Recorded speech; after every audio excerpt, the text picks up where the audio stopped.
don't I know you, sir? Don't believe so. I haven't been here in many years. Name's Silas Greaves. Silas Greaves? The bounty hunter? Used to be. Well, what are you doing here in Abilene? Just passing through. Got a little business to take care of. Well, sir, it would be an honor if you would allow me to buy you a beer. Hell, son, it would be my honor to drink it. I'm Molly. Howdy. I'm Dwight. That's Jack and Steve. Ben's behind the bar. Oh, I bet you got some great stories. A couple. Any of them true? Jack, be nice. A few. What about your shootout with Henry Plummer's gang in Bannock, Montana? Is that where you started as a bounty hunter? That's what it says in this here dime novel. Don't believe everything you read in them dime novels, boy. First man I hunted was back when I was riding with Billy the Kid. You knew Billy the Kid? Damn right. That scrawny son of a bitch had no fear. Wouldn't back down for nobody. I heard he collected the 10 stars off any crooked lawmen who crossed him. It was a war, boy. The Lincoln County War. And Billy promised his regulators would take the life of every bastard who helped bushwhack John Tunstall. Kid had a big chip on his shoulder and a hair-trigger temper. Made him dangerous as hell.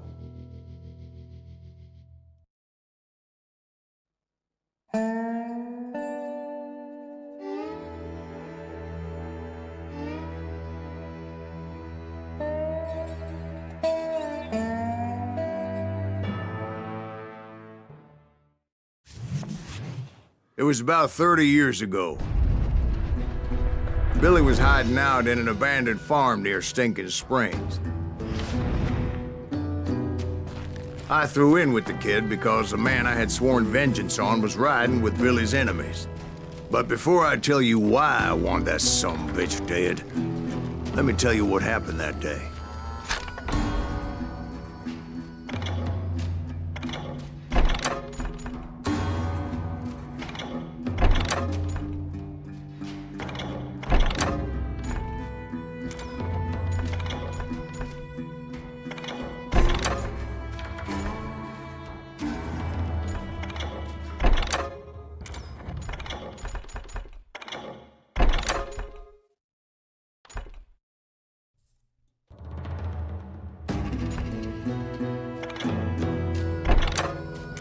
I was heading back to the hideout when suddenly I had this funny feeling. Funny, haha? No, Steve. The other kind of funny. You heard Pat. You need to stay here and keep an eye on the road. That's not fair. We're missing all the fun. I knew those two morons would never let me through. I had no choice. Is he with us? Was it Pat Garrett's posse? Oh, yeah. I heard the shots and I knew I had to move fast. They're coming from the rear! Garrett and his army of deputies had surrounded the entire homestead. I decided to help Billy and the boys out a bit. So that's just what I did.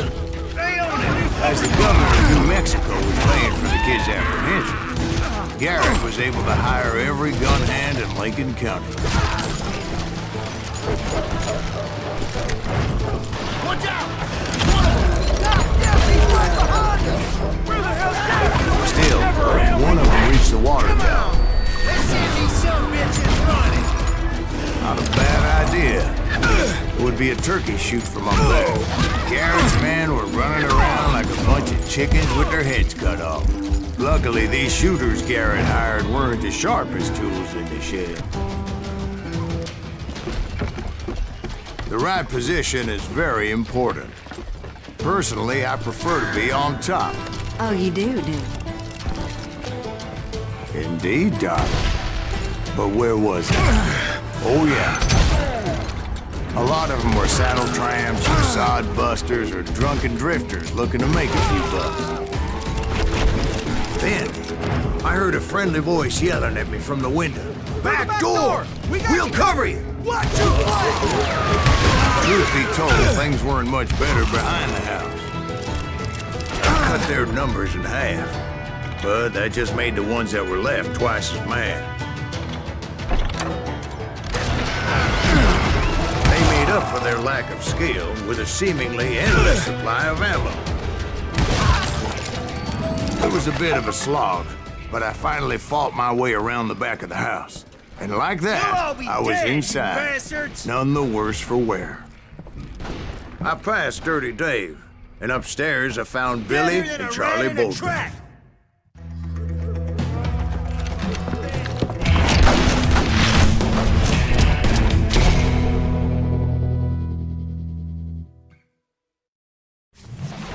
Billy looked at me and said, "About time, amigo. Grab a gun and get to the window." Wait, so you were friends with Billy the Kid? Yeah, sort of. Anyway, we were surrounded by dozens of deputized shooters who wanted to do us harm.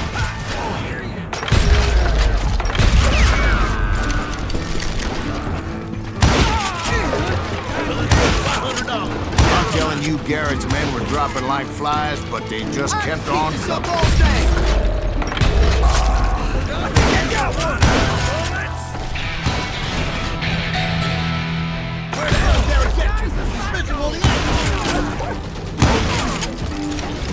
That's when Charlie got hit. "They're catching us in a crossfire," shouted Billy. "Get to the other side."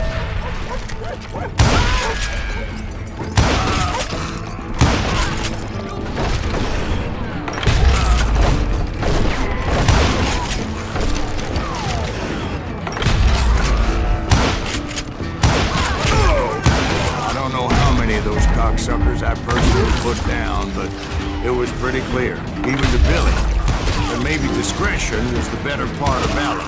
What's that mean? It means that it was time to cut and run. "They got a Gatling," Billy shouted. "Get the horses and bring them round back. I'll draw their attention." He directed that order at me, and I thought, why the hell do I have to do it?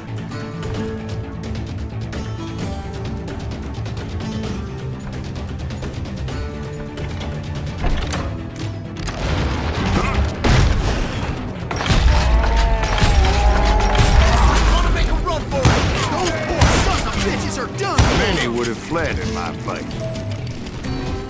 But I had that false sense of invincibility that many young men have. Like Jack here. What are you saying, old man? Jack, he's just joshing with you now. Yeah, he better be. Mr. Graves, please continue. Please, call me Silas, ma'am. Now, where was I? You were heading for the barn. Right. Making my way past a passel of fallen foes. Sounds like Garrett hired a whole regiment of hired guns. Yeah, and just when I thought I was done with them, more of these hapless bastards would pop up. Finally, I had the stables within my reach.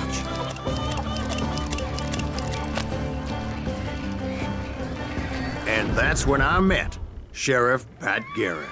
I read that you went toe-to-toe with him, sir. That backstabbing bastard with that tacked-on tin star.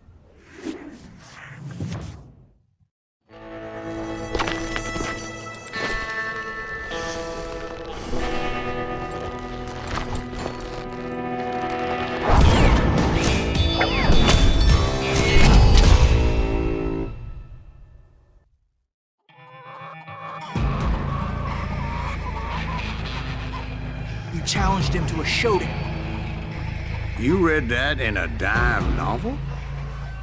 It said he showed no fear as he took your measure with eyes like a rattlesnake.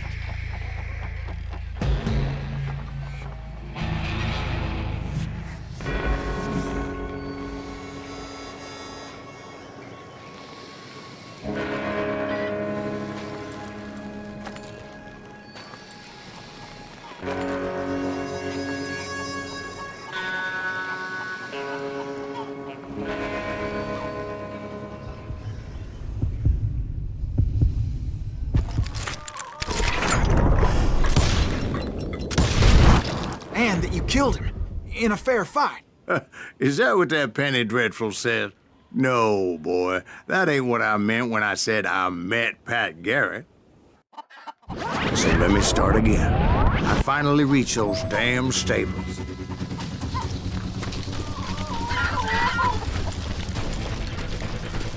And stepped inside, and bam!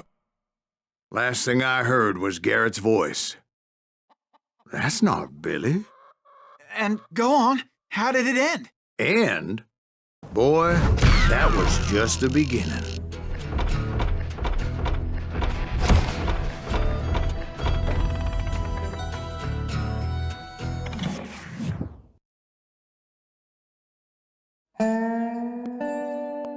So what happened? Did Garrett arrest you? Yeah, after I came to, the bastard had clocked me with his Colt.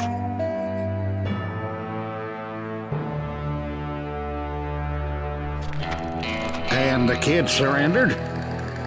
When he realized there was no getting out of there alive. So they locked you up in Lincoln? Indeed they did. Sentenced me to hang right along with the kid.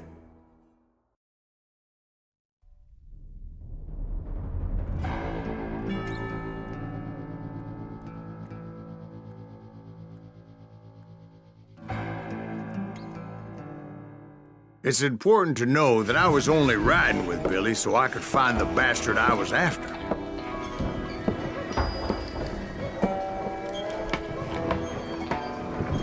He was with John Kinney's gang, and they were sworn enemies of Billy's regulators. Why were you after him? I owed that son of a bitch a bullet for what he had done to me and mine.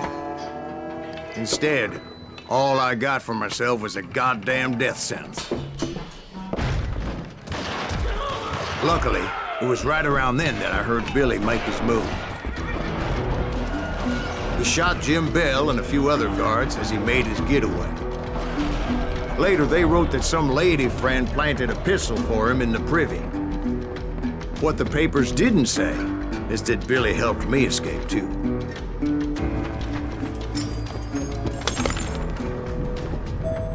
My first order of business was finding a firearm. Luckily, I located Deputy Bob Ollinger's mean-ass shotgun.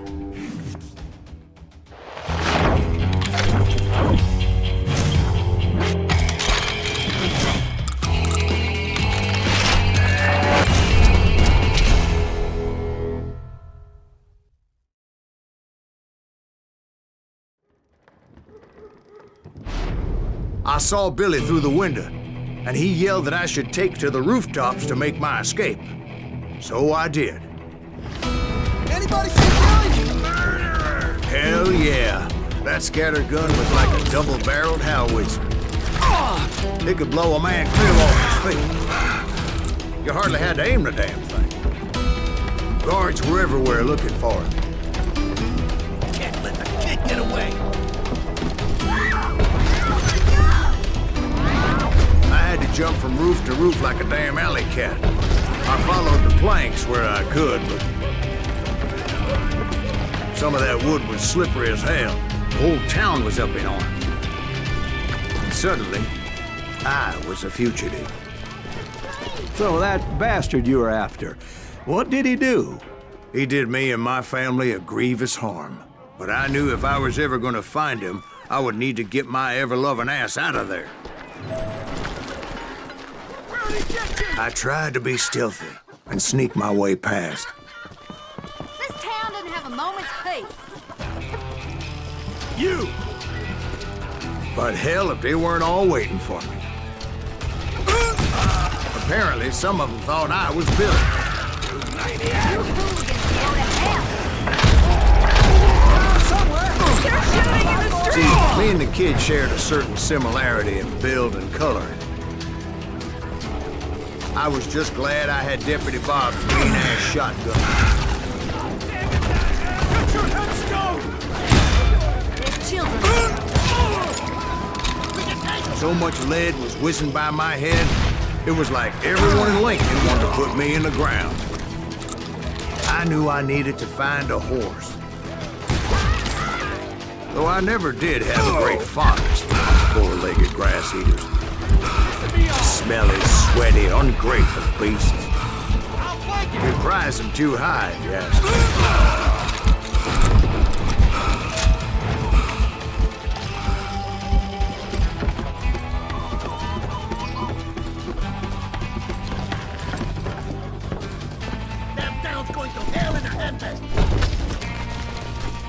But where was the kid while you were busy getting shot at?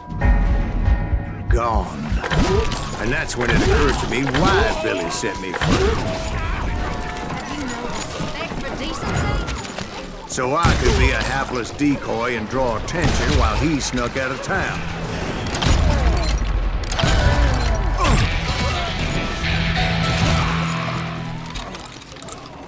I knew if I made it out of there in one piece, no one would put a price on my head.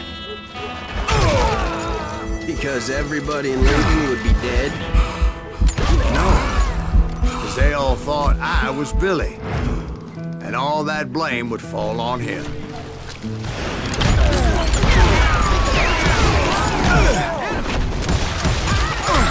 Get away!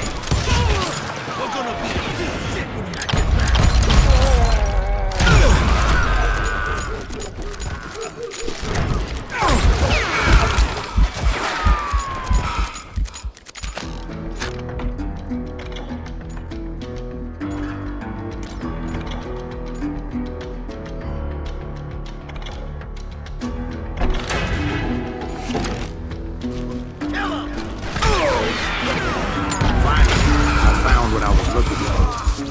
The stables on the edge of town.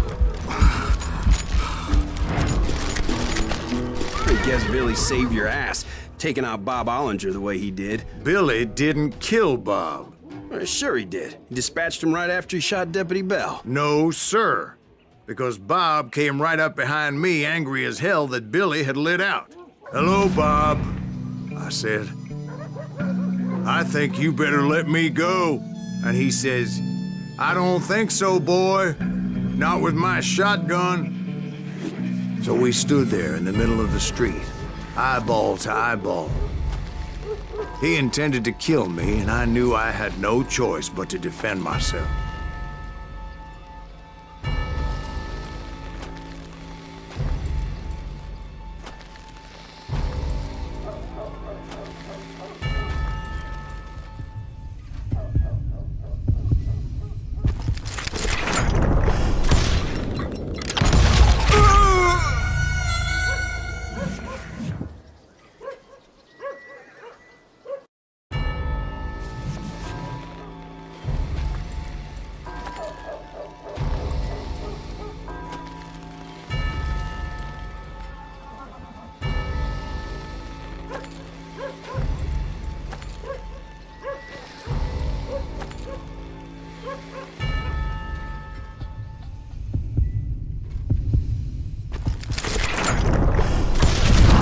I killed him in a fair fight.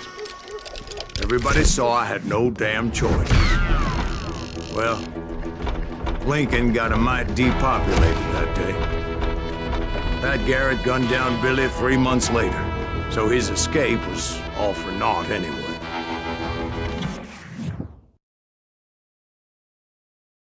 So where'd you go after Lincoln?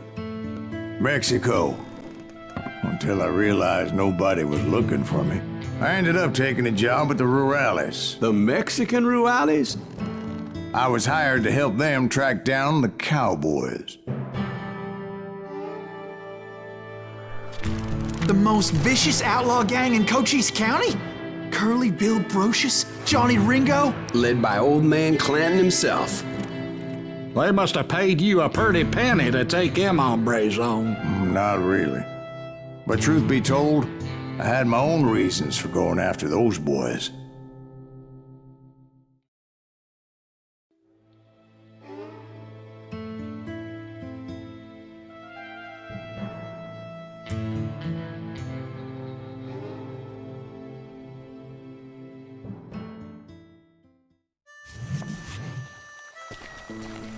So was the bastard you were after now riding with the cowboys? Roscoe Bob Bryant was his name. Oh. But no, this time it was a different bastard I was after. The aforementioned Mr. Ringo. And yes, he was working for Old Man Clown. I came upon them robbing a stagecoach, which wasn't surprising, being they were such murderous thieves and bastards. The bandits wore red scarves, so I knew they worked for the old man. Over there! I did my best to help those poor bastards. Moments later, the attackers were dead, and I checked the stagecoach to see how many passengers were still breathing. None. It was then I wondered if the rocks weren't hiding more bandits. Was that all of them? Or did I just hit the rear guard? I quickly got my answer. They attacked from on high like Apaches often do.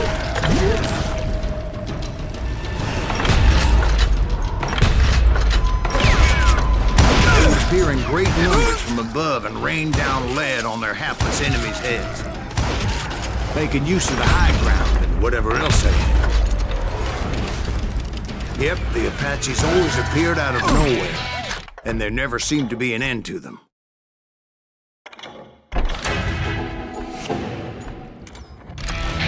Hold on. Were you attacked by Apaches? What happened to the cowboys? Did I say they were Apaches? I said Clanton's cowboys attacked me Apache style. I was in a pitched battle, but I was holding my own against an overwhelming enemy force. See, at the time, I was still pretty green and would often blunder into regrettable situations. But I just kept shooting at anything I could see up in those damn rocks. I didn't see Ringo, but I knew he was with the cowboys. He and Roscoe Bob had done me a dreadful wrong, and I was determined to have my revenge. But to get to Ringo, I knew I'd have to fight my way past these other assholes first. Unfortunately, I was running out of ammo. Another perfect example of my relative inexperience as a hunter of men. I immediately knew that a tactical retreat was called for, as my vengeful fury was much less impressive without the bullets to back it up.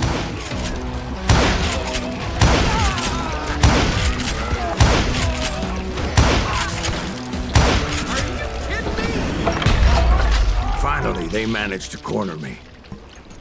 Trapped as I was, the odds of my survival seemed pretty slim.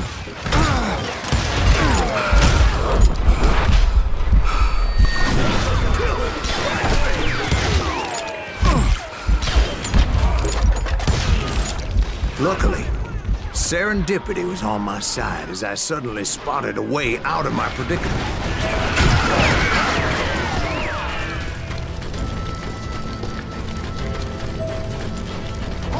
I ran ahead as if the devil himself was after me. Bullets were whizzing by my ears, but I wasn't about to roll over and die. I just kept running like there was no tomorrow. Because there wouldn't be if Clanton and his men caught up with me. As I was scurrying around those caves, I thought, what was I thinking? Going up against a gang like this?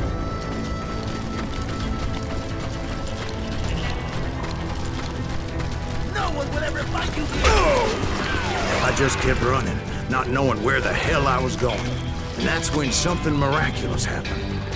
Like manna from heaven, I found the desiccated remains of what looked like an Apache warrior. The old weapon next to him supplied me with some much-needed ammunition.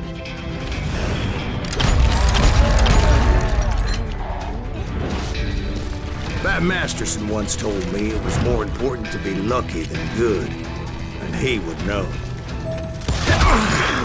And imagine my surprise when I found a fistful of dynamite to go along with that. That stroke of good fortune evened the odds and bolstered my confidence. It was time to turn the tables. Time for the prey to become the predator. Time for the hunted to become the hunted.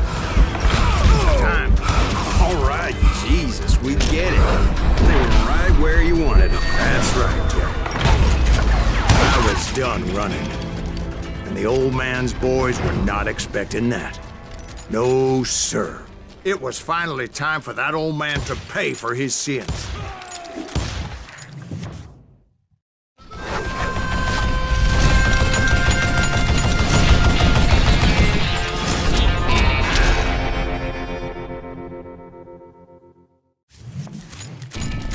I yelled out at the top of my lungs, "Clanton, I'm coming for you!" A little stealth might have made more sense, to be perfectly honest. Because that old fool had a Gatling gun and enough bullets to last him till kingdom come. But I knew I could not let that deter me. Not if I was to find and kill Ringo. Wait! I needed to get that old man off that gun.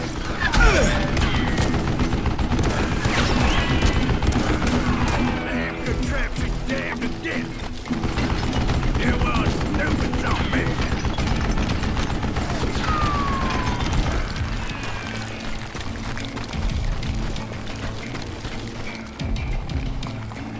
Shoot that asshole! Damn him, Most everyone thought it was the Ruales who had come up against him in Guadalupe Canyon. But it was just me.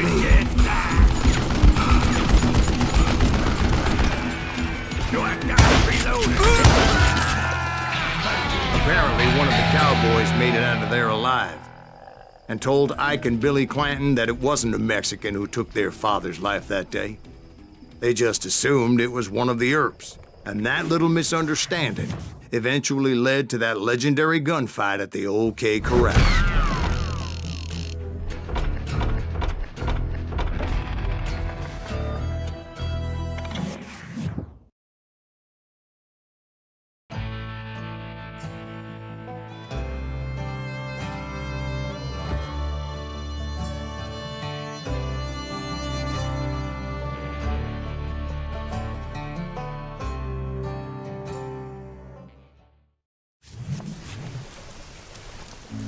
A few weeks after that dust-up at the OK Corral, I was still after Johnny Ringo. I had tracked him and the cowboys to their hideout at a sawmill, and they were loaded for bear. So, what exactly did Johnny Ringo do to piss you off? Well, him and that other bastard. Roscoe Bob Bryant? Yep. They both deserve to die, and I promise I'll tell you why. But first, I need to tell you about the Cowboys' new boss, Curly Bill Brocious. Earp's coming! Get ready, boys.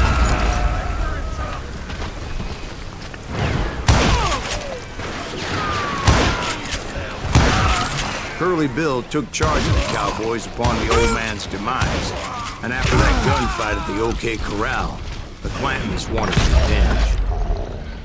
So they murdered Morgan Earp and grievously wounded his older brother, Virgil.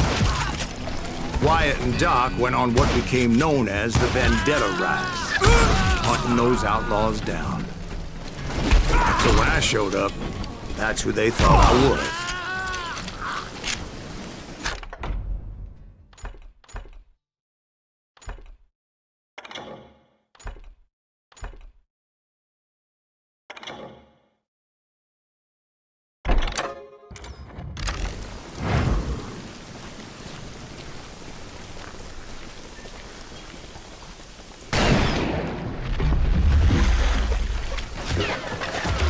There were killers around every corner, all wearing red bandanas. That's how the Cowboys identified each other, and I was beginning to wish I had one myself. But I wasn't about to let Ringo walk away unscathed, and that's what drove me forward. They say that Ringo was infernally fast. I hardly saw anyone faster, boy. Certainly not Wyatt Earp. That man was all hat and no cap.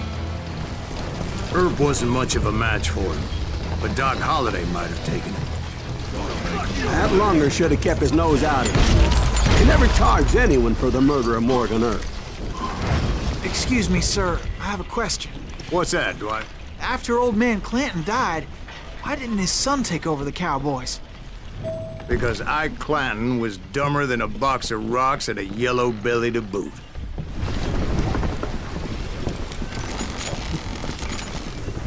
Now, where was I? Taking down the entire cowboy gang single-handed. Indeed I was, Jack. Don't let him get away!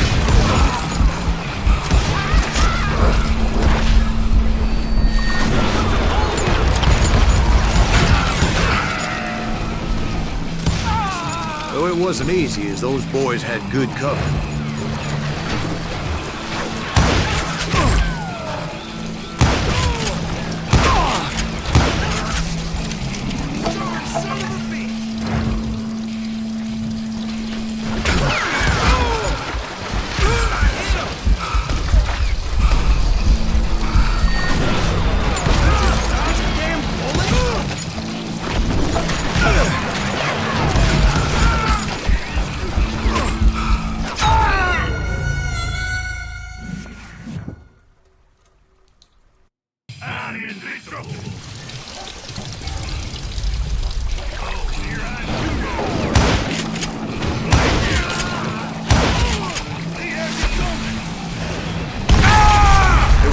trucks everywhere, piles of lumber, and God knows what else for people to hide behind. That really was one hell of a sawmill. Quite an impressive operation. And where was Curly Bill? Did you see him? I'm about to get to that, Ben. Patience. I'm painting a picture here. There was this beautiful waterfall and a crystal clear stream that led to a verdant valley that was truly... Consider your picture painted. What happened next? Well, finally the bastards that were still alive made a last stand.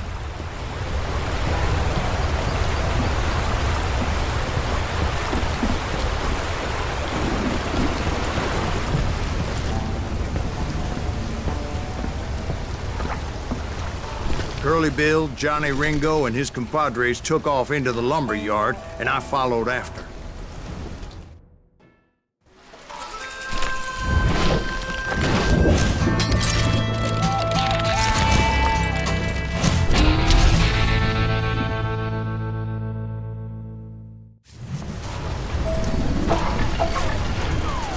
Are you saying they ran? Cowardice was not in Ringo nor Curly Bill's nature. No, sir. I never said they were running scared. They just wanted me out in the open. Dance with the devil! You working for Wyatt Earp?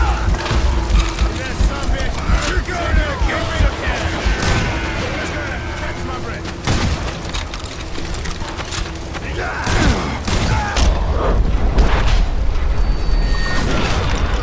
Did you see that?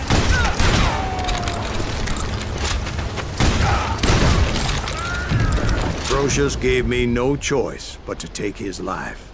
But Ringo was nowhere to be found. I knew you didn't kill Ringo, because he was found dead in a different location altogether. To this day, his killer is still unknown. Indeed. Took me a few months before I finally tracked his ass to West Turkey Creek Canyon.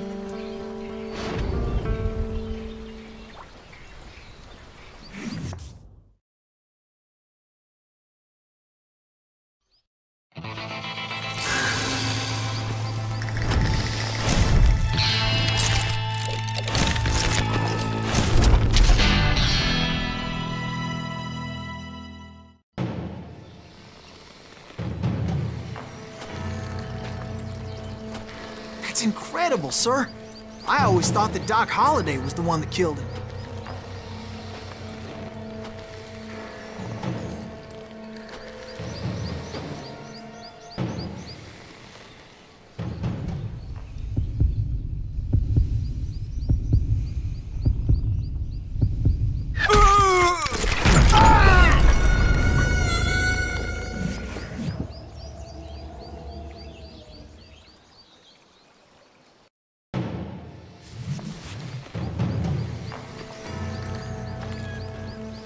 That's incredible, sir. I always thought that Doc Holliday was the one that killed him.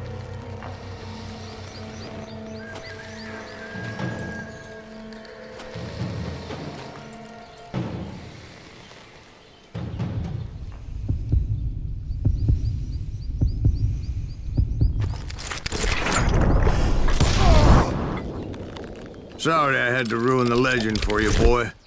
But the legend ain't always true.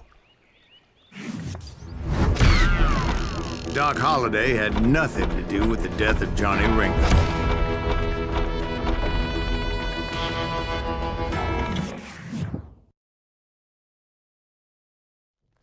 I was paid a healthy bounty for Ringo and Curly Bill, and realized there was real money to be made.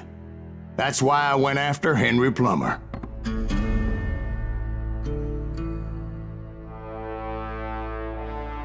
Wasn't he the sheriff who augmented his income by shaking down miners and robbing gold shipments? That's the one. Oh, yeah, I remember him. He ran that gang of thieving outlaws called the Innocents. So it's true that you went toe-to-toe with him? Indeed I did, son. Indeed I did.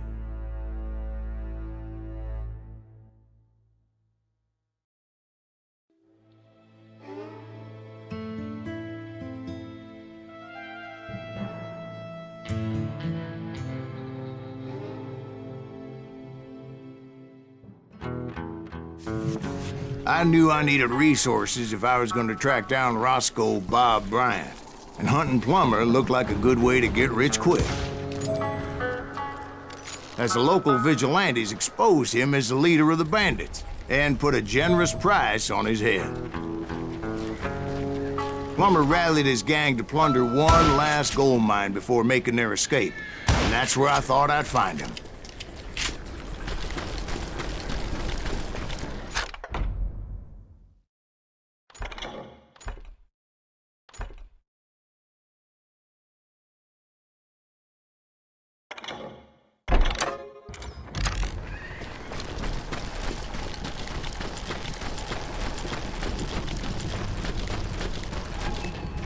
It makes me nervous standing so close to all these goddamn barrels of gunpowder. Why would you be nervous?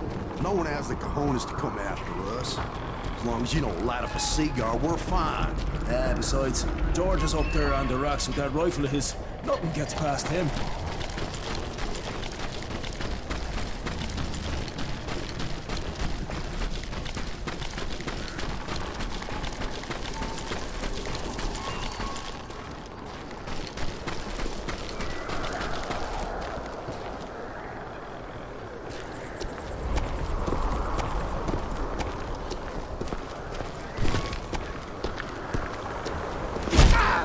As my late father pointed out to me more than once, God made men, but Samuel Colt made them equal. Who the hell is that? Don't let him get a shot up!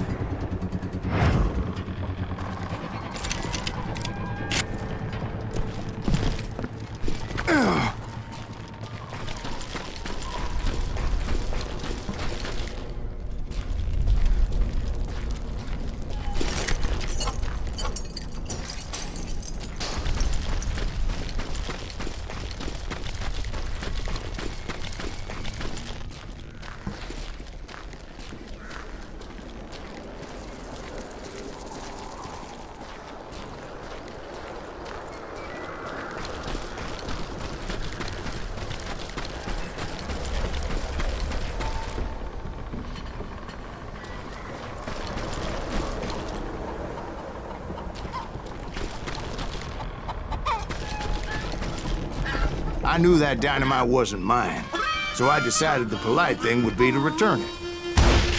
It was the biggest gold rush since Sutter's Mill in '48. Unfortunately, prospectors weren't the only ones drawn to those riches. There were thieves and killers, robbing travelers and hijacking gold shipments. Like those that ran with Plummer. Some were just regular folks I knew from town, drawn by greed and easy pickings. Charlie Crow, the blacksmith. James, who worked in the stable. Sam and Jeremiah Barber, the butcher's son. Of course, the rest were veterans of the Civil War. Stone-cold killers trained on the bloody fields of Shiloh and Antietam.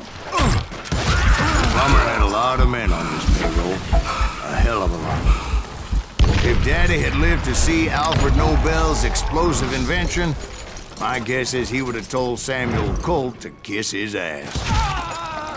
Dangerous, desperate individuals. I thought I was some kind of hero. I finally made it past and headed on to meet my destiny. But first, I had something I needed to figure out. I had a few ideas on how to get into that mine, but once I made my decision, I knew there was no turning back. So my first thought was to enter the nearest mine portal. I saw an entrance. Made sense. It was the quickest way in, but that also made it more dangerous, as there would undoubtedly be enemy pickets posted along the way.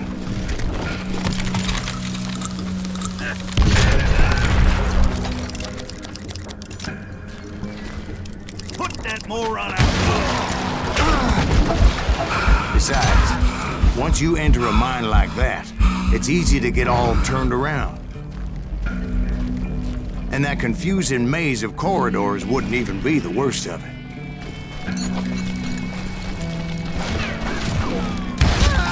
Some of those shafts could be as deep as hell.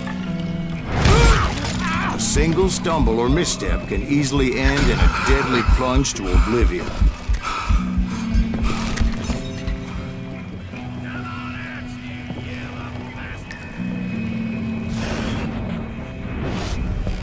Must be about out of bullets.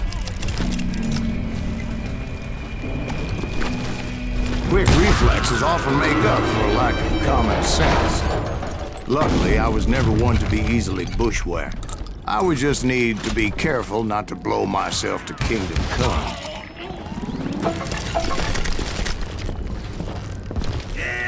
With all that gunpowder and dynamite everywhere, a body has to know what he's shooting at. One wrong bullet could have turned that mine into a dad-blasted tube.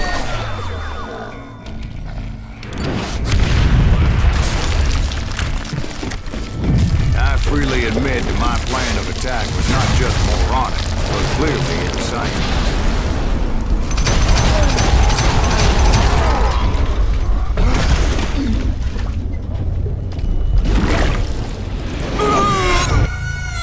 It's a good thing that I abandoned that ridiculous plan before I even tried it.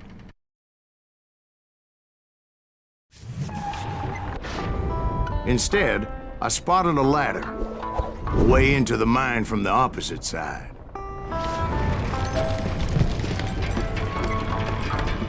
It was a long way around, but that approach seemed more sensible at the time. Of course, being I had a problem with heights, that scaffolding scared the bejesus out of me. Climbing down that ladder required some caution, because even though I had a younger man's reflexes, no man can dodge a damn bullet while climbing down a rickety ladder. I was determined not to give up, however. That Sheriff Plummer seemed quite the despicable character. When the vigilantes discovered what the sheriff was up to, people were outraged. That 10,000 they put on his head would go a long way to helping me find old Bob. I had made it my mission to settle that score come hell or high water.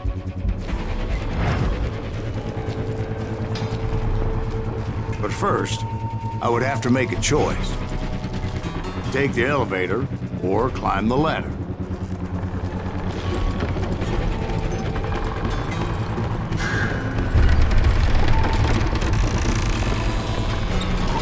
I wanted to use the element of surprise. Plus, I figured I could use the exercise. I was warmed up already, so what the hell?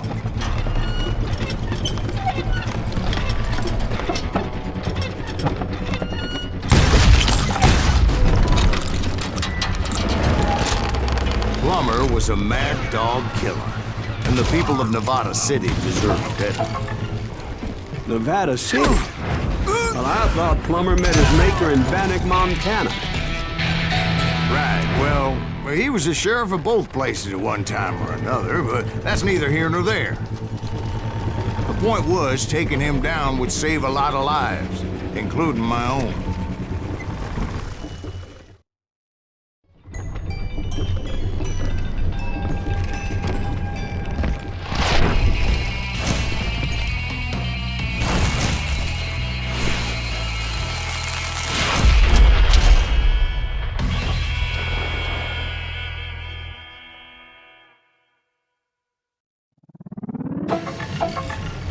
They're gonna need a dustpan to pick you up! This day is just getting worse and worse for you, ain't it?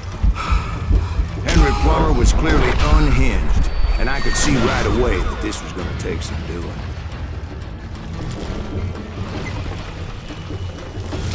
Run! Oh! Gonna blow you into next week, boy! I can shoot too!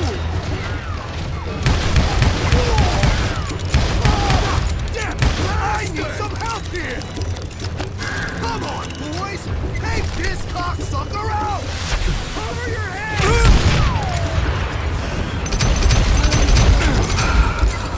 Asshole just killed Red!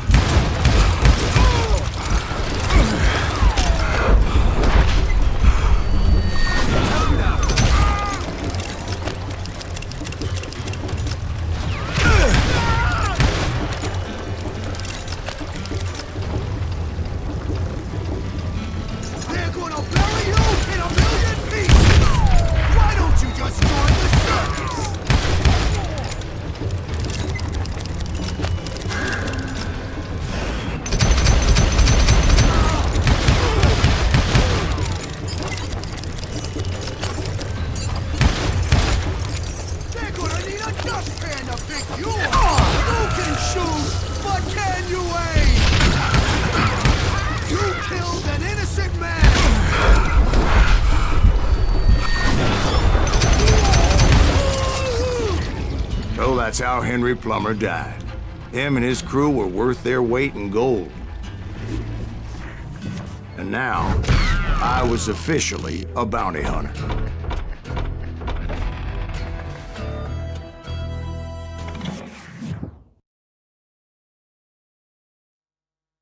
So, did you finally go after that Bob feller? Well, I heard word he was in Kansas with John Wesley Hardin. So that's where I went. Where in Kansas? Abilene. Why do you ask, Ben? No reason. Was Hardin as fast as Ringo? Ringo was fast, but John Wesley was as fast as the devil himself.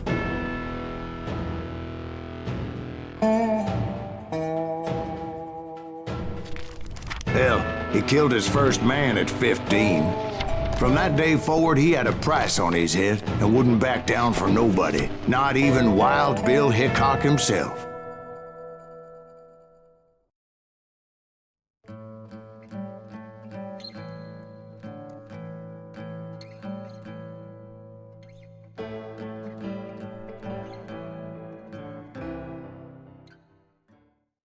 I dodged death many a time, and that night in Abilene was no different.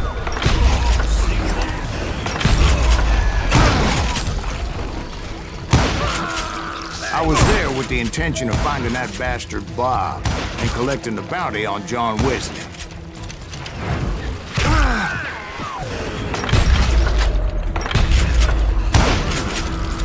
I thought the Texas Rangers got Hardin. Yeah, that's what they want you to believe. It was cold and a witch's tit and a brass bra that night as I fought my way past his loyal compadres to the very same saloon we're sitting in today. Look around and imagine this place painted in blood. Hardin was waiting for me, and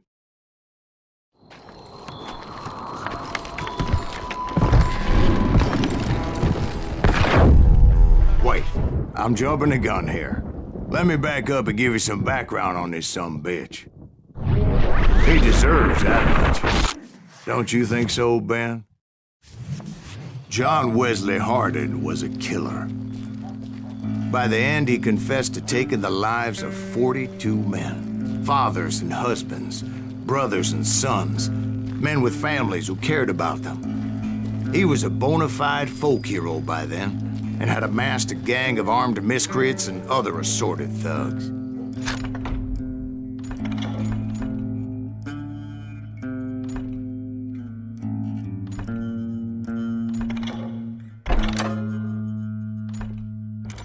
He and his men set up camp outside of town, and I was hoping Bob was among them. Shit, it's cold out here.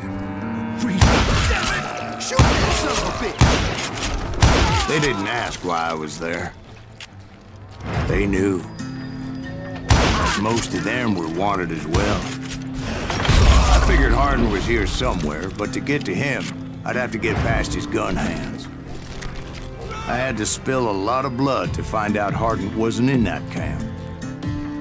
He was carousing in town with his closest friend. Hardin's boys apparently didn't want me to reach the bull's head. Some were hightailing it into town to inform their jefe of my unwelcomed presence. Tell Hardin someone's coming for him. Stop that sumbitch! Let the boys know we got another law dog. You just met your match.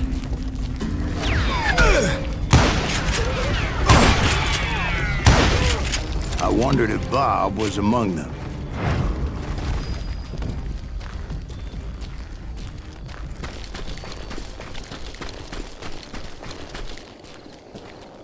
And I steeled myself for the fight ahead. For as good as I was, deep down I wondered if John Wesley wasn't just a little bit better.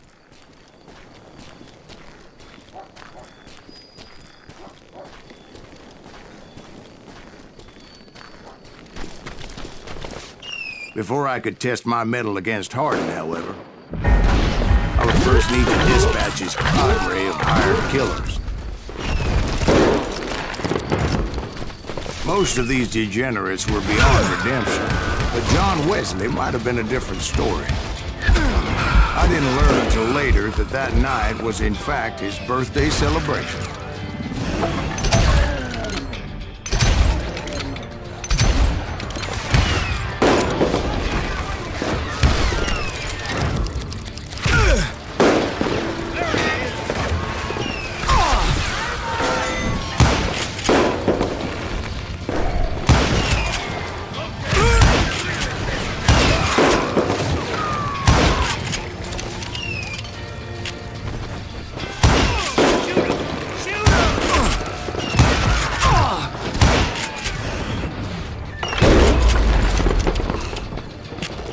I think I already mentioned that I found Hardin in this very saloon.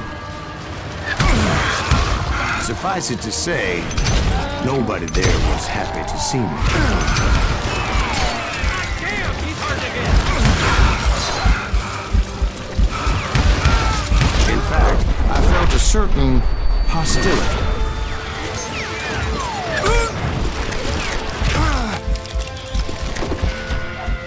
Show him how to die!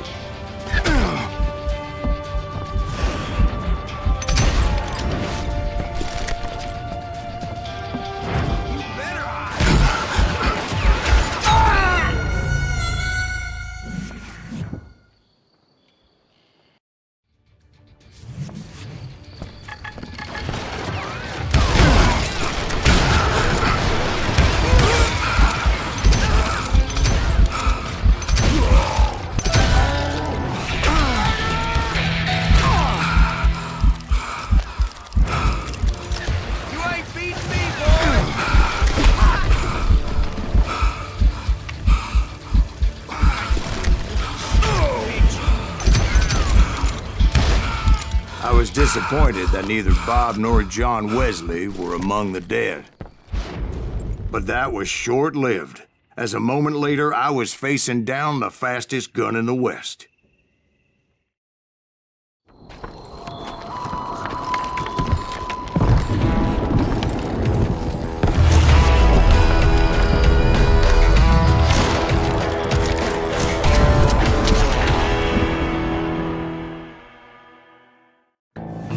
I felt a bolt of adrenaline.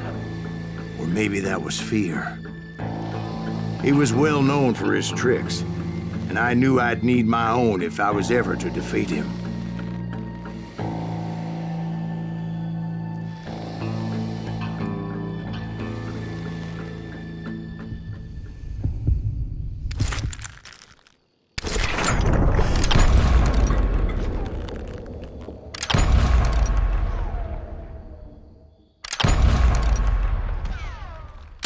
That man was faster than greased lightning. But being inebriated as he was, he didn't count his shots. And now, he was at my mercy. So he didn't die? No, I sent him to prison. Years later, after he was free, some restless Avenger took his life. Shot him in the back in a saloon just like this one. Anybody up for another beer? Ben?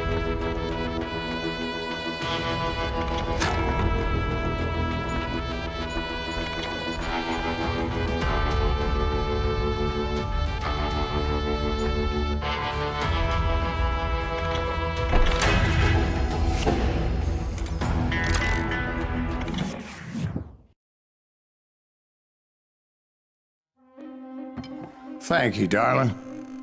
Yeah, some say revenge is a dish best served cold. So whatever happened to that Bob guy you were after? Personally, I'd like to hear some of your other adventures. Like, I don't know, did you ever go toe-to-toe with a red man?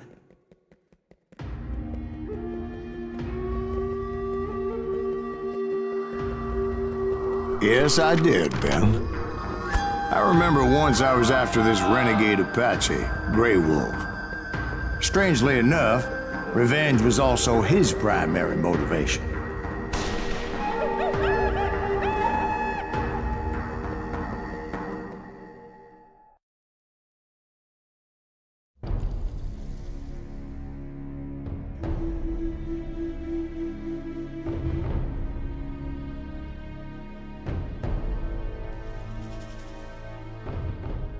bounty was put on Grey Wolf's head, and that's how I came to hunt him in the mountains.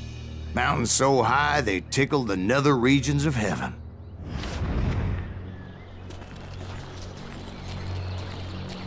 Grey Wolf was a Chiricahua Apache medicine man who had led a war party in revenge for a massacre against his people. The U.S. Army had attacked his tribe during his daughter's sacred sunrise ceremony, and the slaughter was unspeakable. I understood his anger, as there's nothing more traumatic than seeing those you love die in a cruel and painful death. Right from the beginning, I couldn't shake the feeling that Grey Wolf was watching my every move. He led a band of young Apache warriors who wanted retribution and were more than willing to die for him.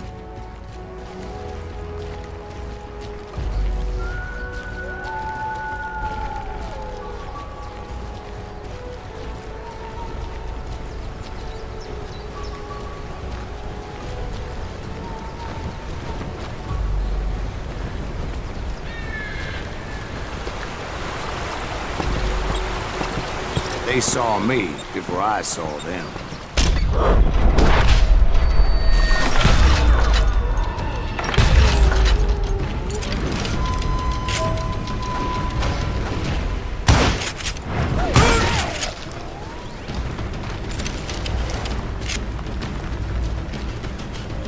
And it crossed my mind that maybe this wasn't such a good idea.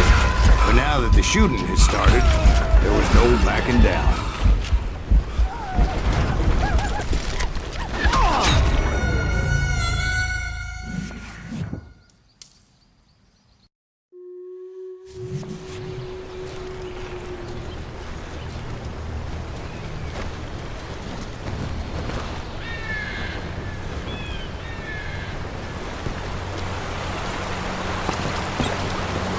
They saw me before I saw them.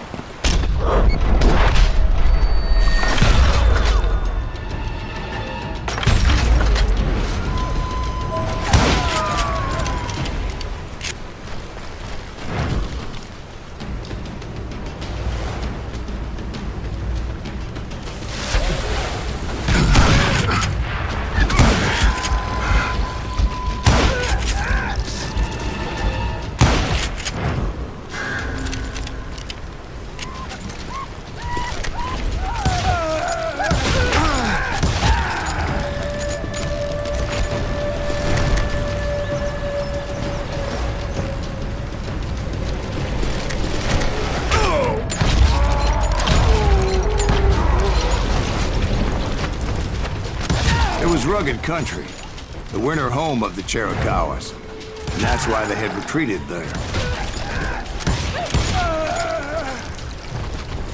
I admit to having some regrets about going after them the way I did. But then again, I've got a lot of those.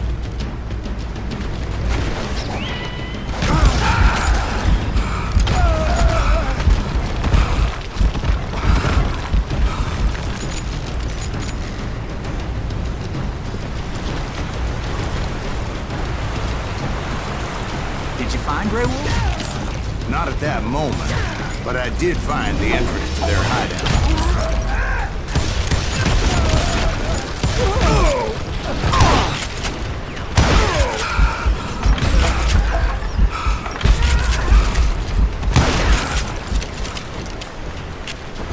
A deep crevice that led to a deeper cave.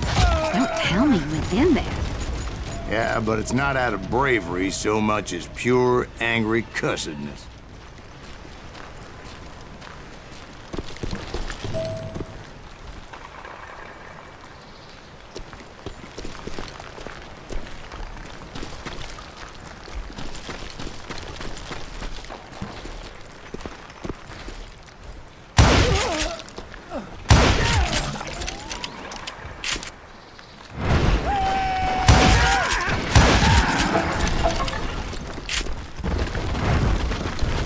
See, back then, I had a stubborn streak a mile wide, and I wasn't about to back down. So it was like pitch black in there?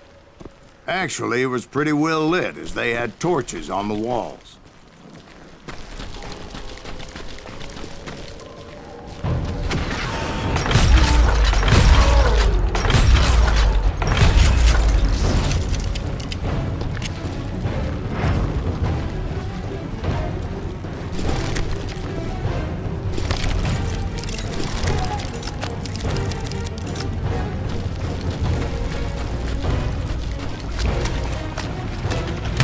big was this cave?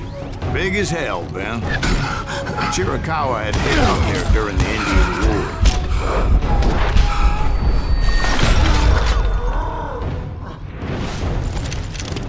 They thought it was haunted with the ghosts of those murdered by the horse soldiers.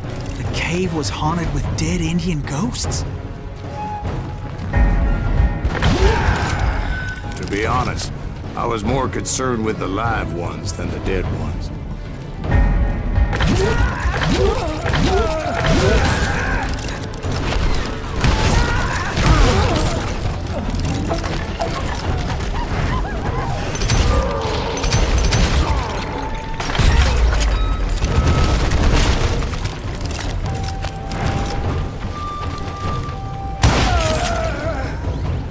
How come you know so much about angels? A few years back, I was married to 2 Mescalero women.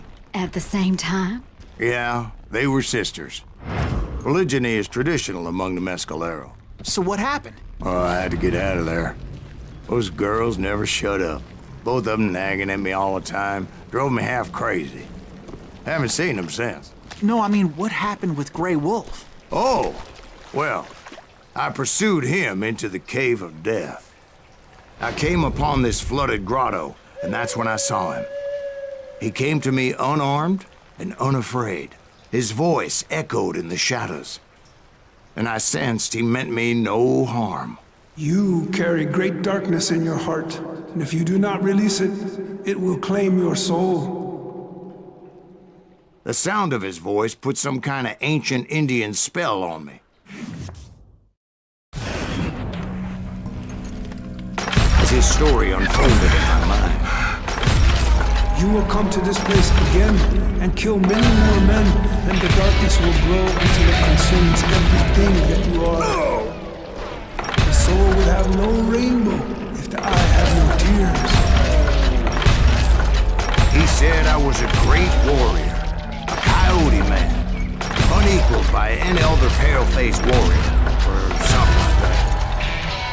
The snakes will bite shadows of your past until a venom poisons your heart, and an echo of the song of the dead summons the spirits deep from within the mountains.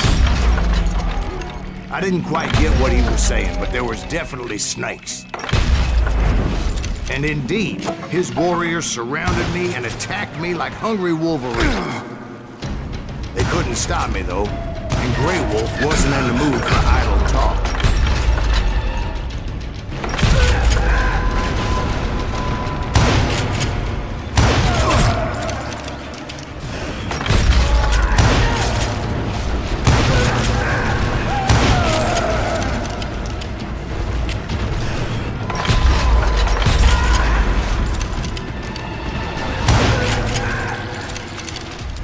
I swear I couldn't see any way out of this trap. But suddenly, one just appeared. Kind of like a miracle.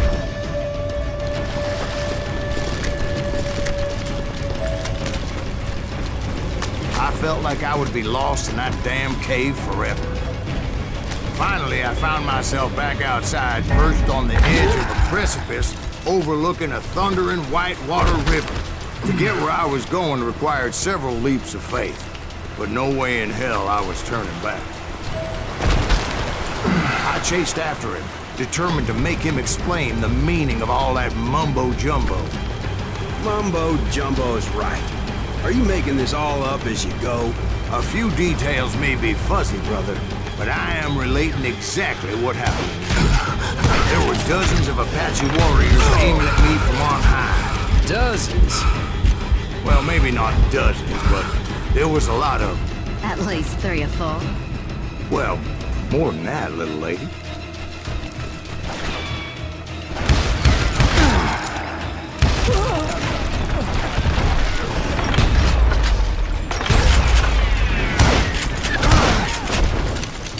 I had a steep climb up creek ahead of me and scrambled up those rocks like a mountain goat. I was determined to locate Grey Wolf and find out exactly what the hell he was trying to tell me. And wouldn't you know it, that crafty son of a bitch led me right into a trap. What kind of trap? Well, son, there had to be at least 100 Apaches surrounding me. 100? God be my witness. Oh, come on. Who are you kidding? Hey, I believe you. Come on, tell us how it ended. All right, but I'm not gonna drag this out. Where were we? You were surrounded by 100 Apache warriors. Well, I didn't take the time to count them exactly, but there were a lot of them.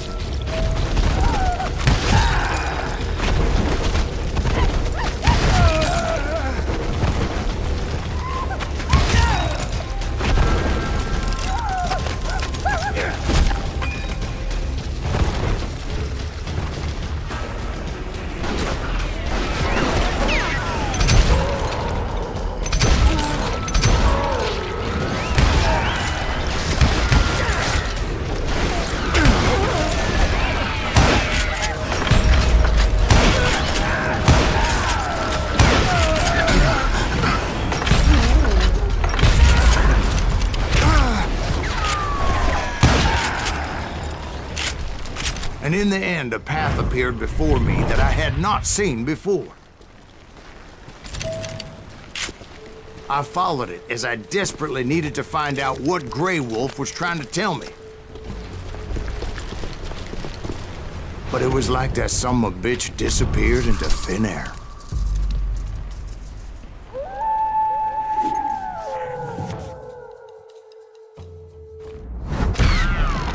Never did find him. And never did collect my goddamn bounty.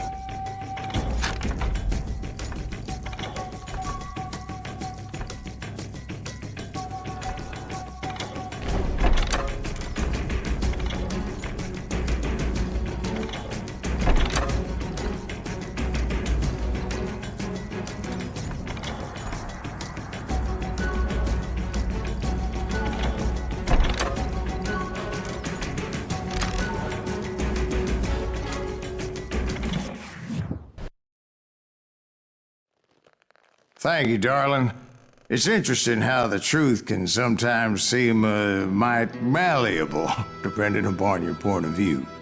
Like how those dime novels make you out to be something you're not? Jack, don't be starting trouble. No, he's right. They do tend to exaggerate. Did they exaggerate your part in taking down the Daltons? Well, I was there in the flesh, boy, so I saw what happened firsthand.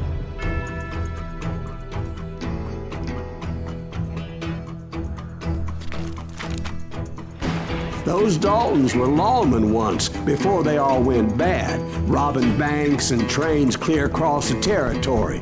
Until Coffeeville, of course. I was one of the citizens who took up arms that day. Fighting on the side of the right? I did my best, sir. We all did.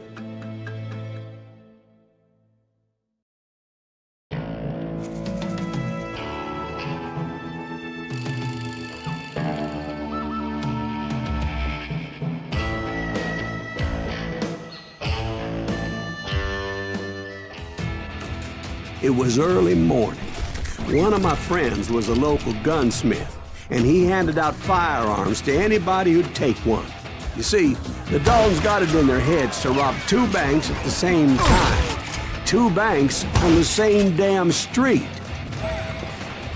The story was Bob Dalton's girl was always writing about how he had no ambition. Well, the locals recognized the Daltons right off. Before they could get away, half the town took up arms to defend their property.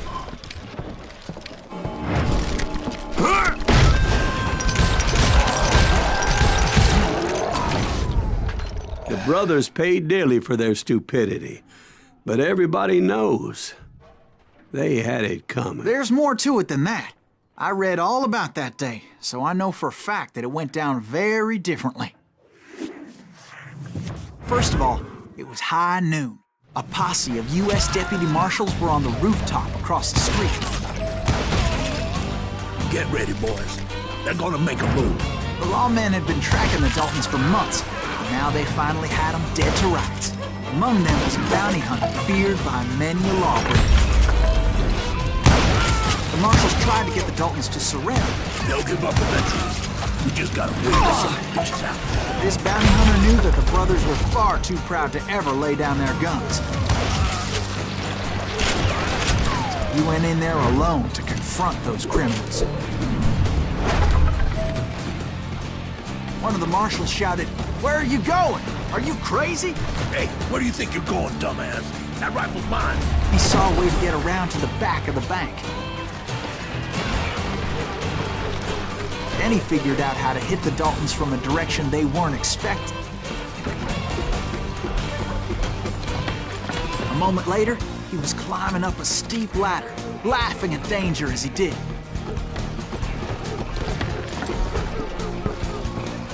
It was brave men like him who risked their lives to tame this wild country.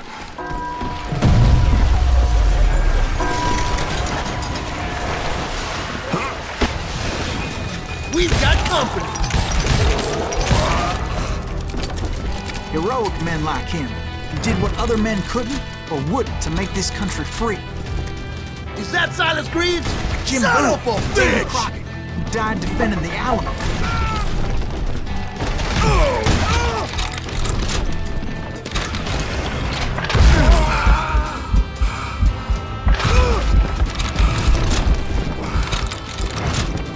Over there!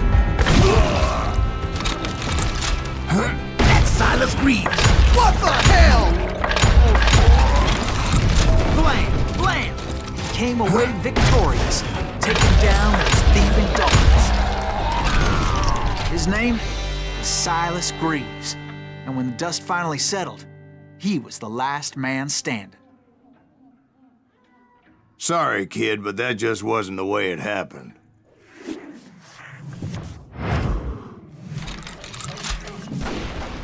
It was early evening, not high noon. The Daltons blew up a safe, and were all set to hightail it out of there. Those pathetic deputies surrounding the bank were dropping like flies.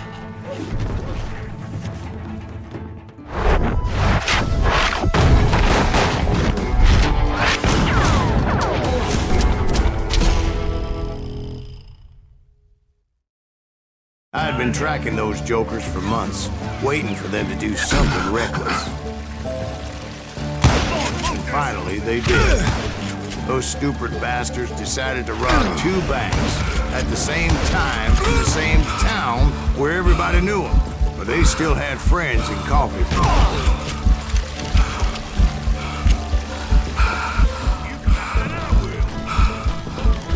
Ain't bothering me none.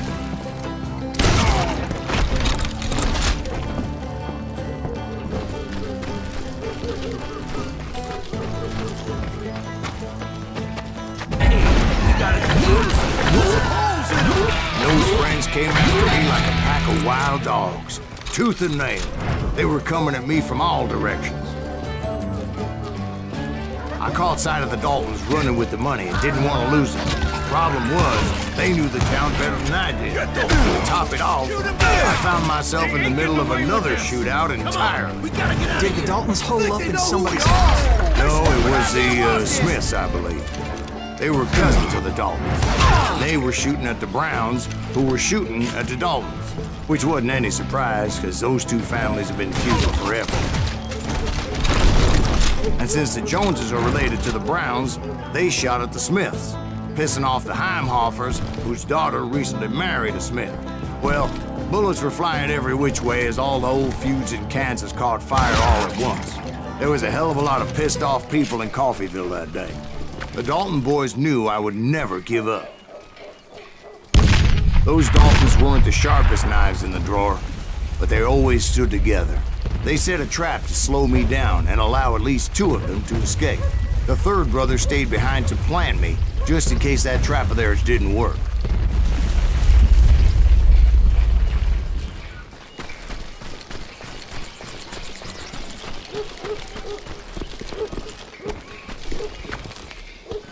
It was Emmett, the youngest, and he decided to stand his ground and face me down. I ain't afraid of you, Silas Greaves. This is where it ends for you. He was determined to protect his brothers. I understood how he felt. Taking me on all by his lonesome wasn't exactly a recipe for a long life. You ain't getting by me, Greaves.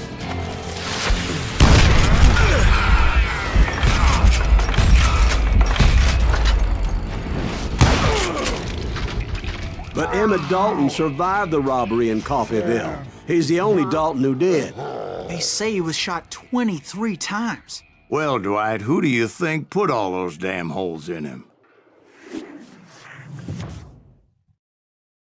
But I have to admit, that boy had grit.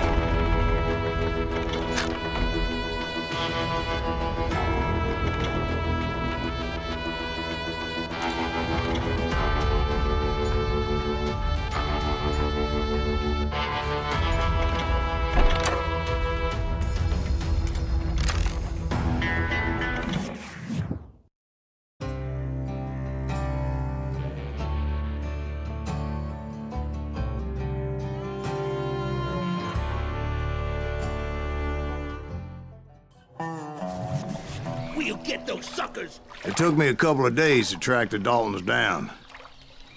They can't get away with this! And in that time, a whole posse of local vigilantes offered to lend a hand. We'll track him to the ends of the earth. They seemed as determined as me to find those outlaws.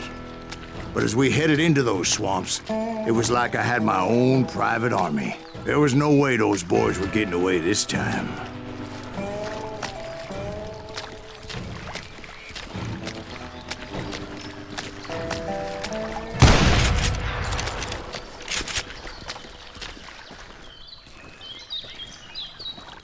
It was early fall, right?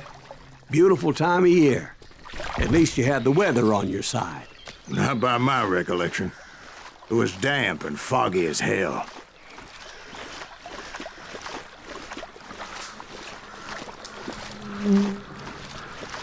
It was tough to stay on a true course, so we kept an eye out for landmarks.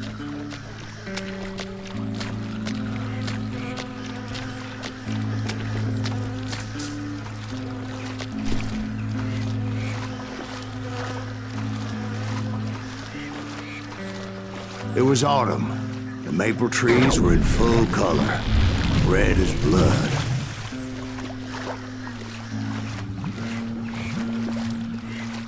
The rains that year were torrential, so the whole area was flooded. The vigilantes had spread out wide, and pretty soon I couldn't see anybody. There he goes! Plant them where they stand!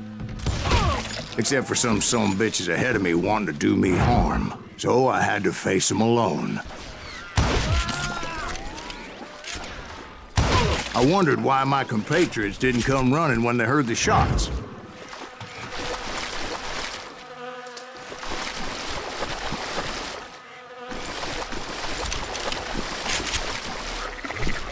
So did you find the Daltons? Not yet, but I did have the questionable pleasure of meeting a few of their friends.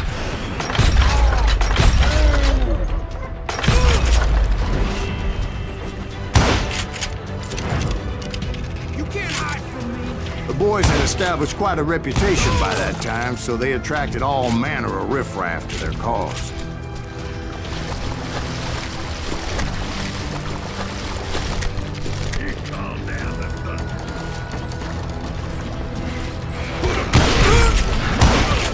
Put that bad dog down!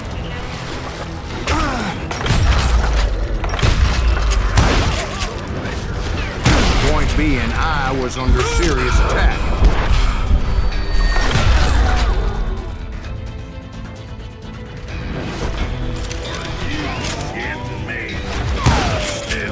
Reinforcements was nowhere to be seen. Kill that goddamn bounty hunter!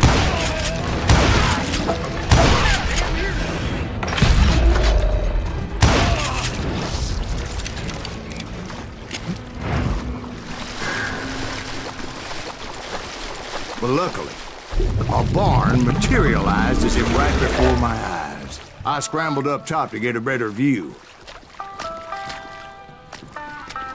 But just ended up falling inside. So, how did you get out? The barn doors was open. About right then, I saw some suspicious characters running for the bushes. Of course, I followed them. But that goddamn swamp was like a goddamn maze, and pretty soon I had no goddamn idea where I was. Steve, So I just started walking, and pretty soon, Steve. Steve! Huh? Oh, no, I'm listening. Indians surrounded me from all sides.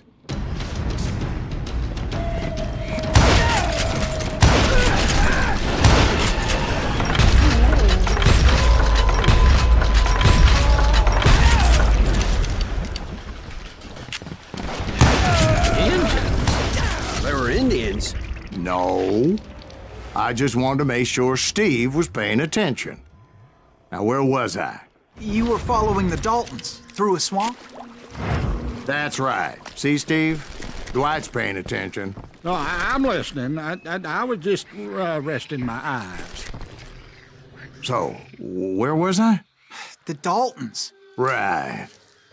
See, there's a reason so many outlaw gangs are made up of brothers. Being a brother is a very sacred thing. It's a bond like no other.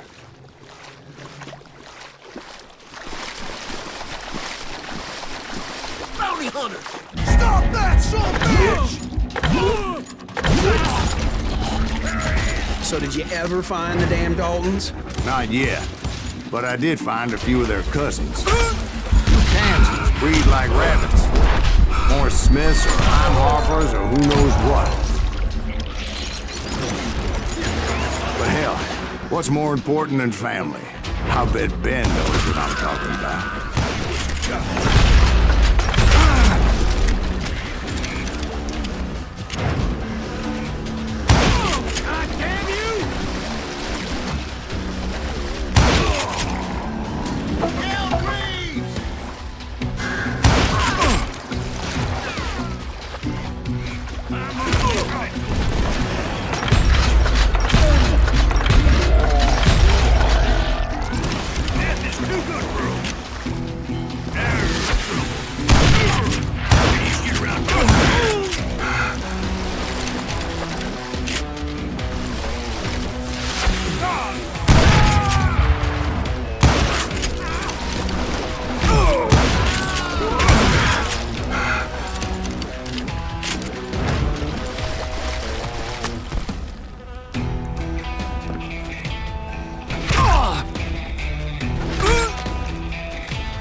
Those Dalton boys were out there somewhere, standing together against anyone who would threaten them.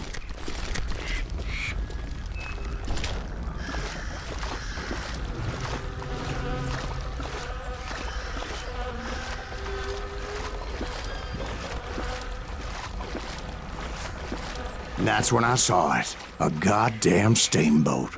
A steamboat in a swamp? Yeah, Steve, but this wasn't much more than a wreck, really. But how'd a damn steamboat end up in the swamps? Guess it floated off during the flood of '89. Now, was it a stern-wheeler or a side-wheeler? What? Does that really make a difference, Steve? It was a steamboat with a goddamn army on board. It was then that a fusillade of bullets come raining down from all sides. And those vigilantes who accompanied me weren't anywhere to be found. But among those men that were shooting at me, I thought I saw some familiar faces.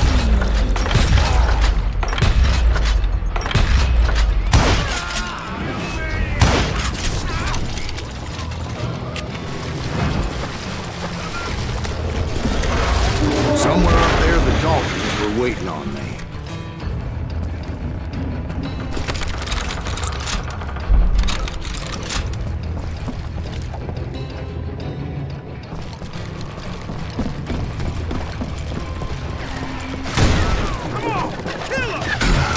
Sounds like you don't give up too easy.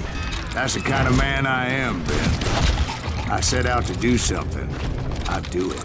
Surrender just ain't in my nature. Plus, I'm stubborn.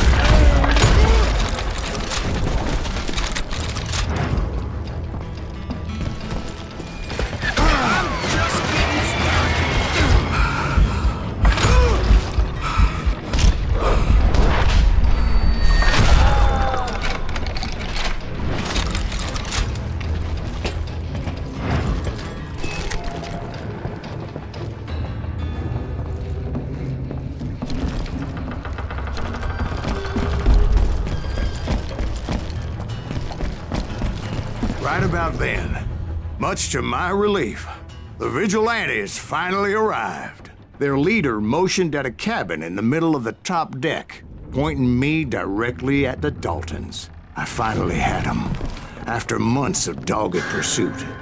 But it turned out that they had me. Take him out! I'm sending you to hell!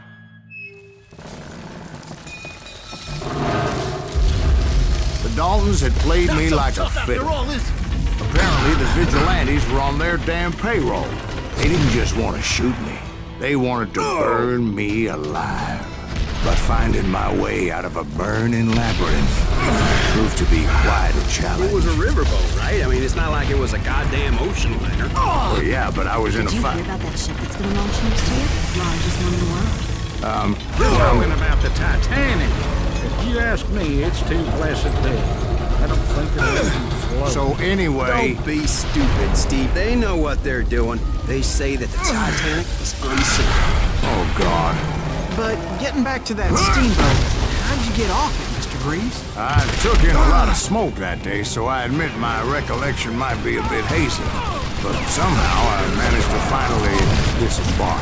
It was time to settle this once and for all. I sailed!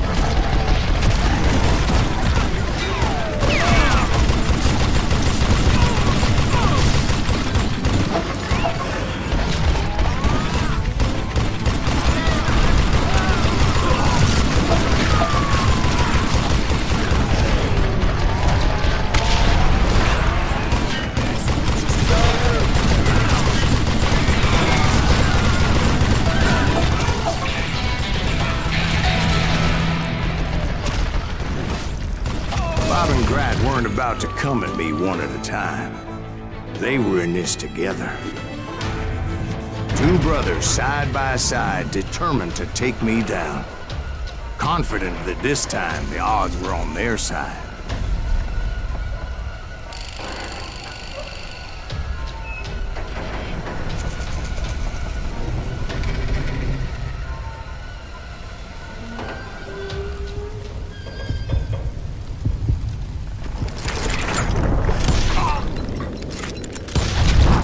They got it wrong. A sad end for those two. If they'd only known that Emmett was still alive despite his wounds.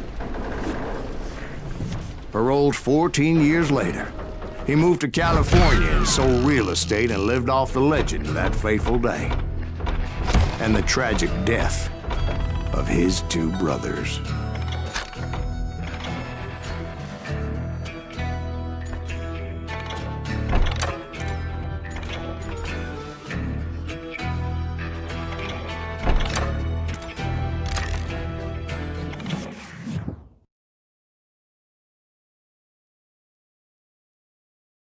My own brothers died tragically as well, truth be told.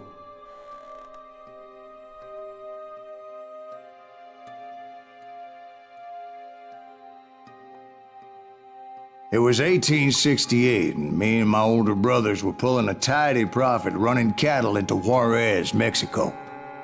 One night after my brothers retired for the evening, I found a little poker game in a cantina with a couple of cowboys. And I just couldn't lose. I even won an old Spanish coin that had to be 100 years old. Well, I was mighty pleased with myself the next morning as my brothers and I rode for Texas. But before we crossed the border, those cowboys caught up with us. It was Johnny Ringo, Roscoe Bob Bryant, and another asshole named Jim. They wanted their money back and everything else we had. including our lives, as those boys didn't want us coming for them later. Bob put that old Spanish coin in my mouth and said, "I won't have it said that I left you with nothing, boy." Well, those horses bolted, and there we hung as those bastards rode away. The branch finally snapped under the weight of the three of us, but being my older brothers were bigger and heavier, they were already dead. And right then I swore to myself that I would avenge them. Ringo you know about. But Bob eluded me, until I heard he was riding with the Wild Bunch.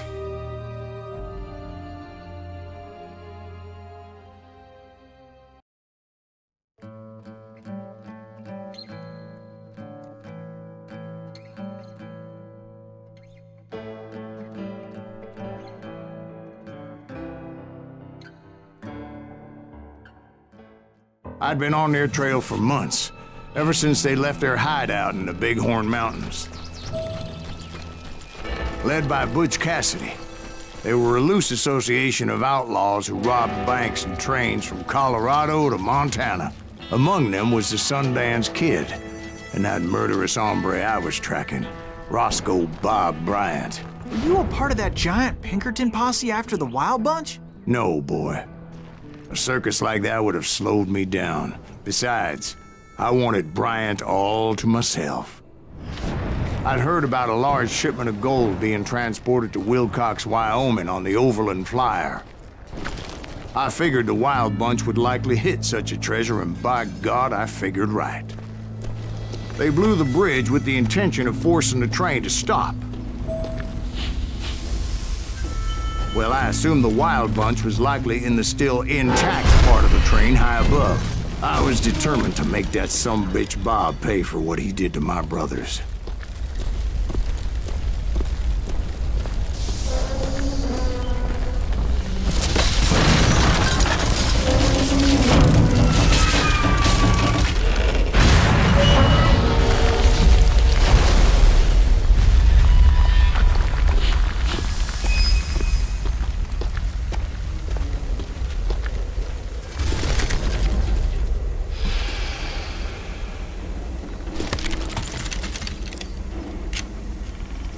I found the device they used to blow the tracks, so I knew I was headed in the right direction.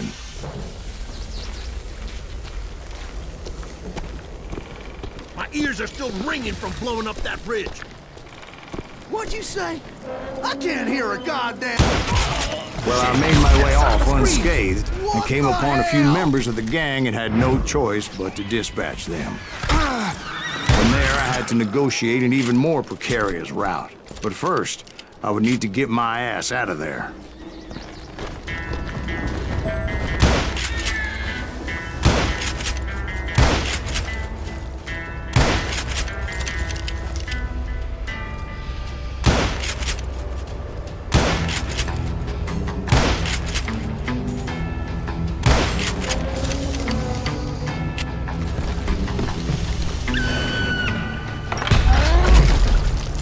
Jumped from the frying pan into the fire as the train was clearly fixing to fall. I had found the gang, but in order to find old Bob, I needed to fight my way forward past a whole passel of desperados. Outside, inside, any way I could, I made my way towards my prey. Well, what about the passengers? It was mostly a freight train, as I recall. There were no passengers aboard that day.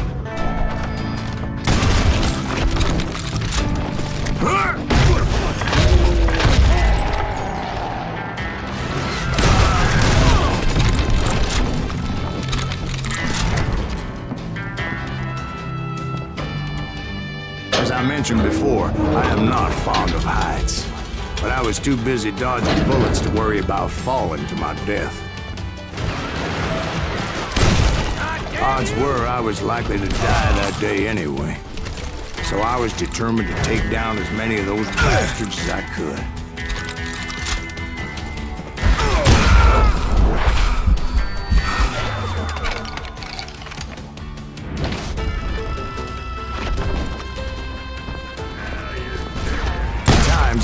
shooting ducks in a shooting gallery. The only difference is these damn ducks shot back.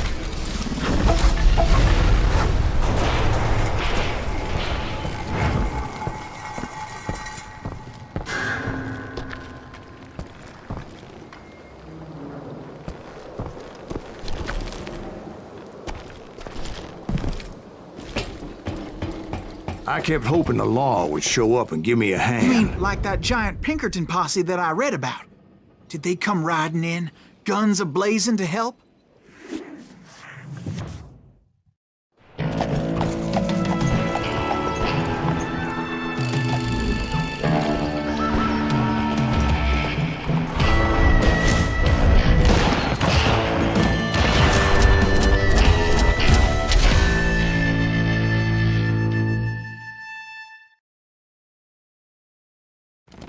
Help?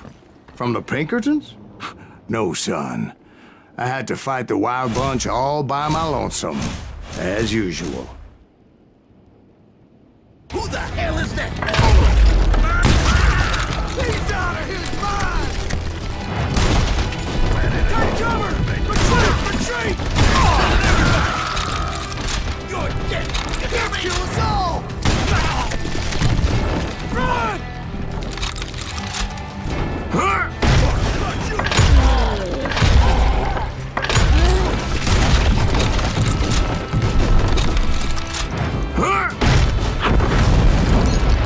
My guess is those dime novels didn't portray this as it happened, did they? Only a few stragglers were left, and I had to cut them down pronto if I was going to stay on old Bob's trail.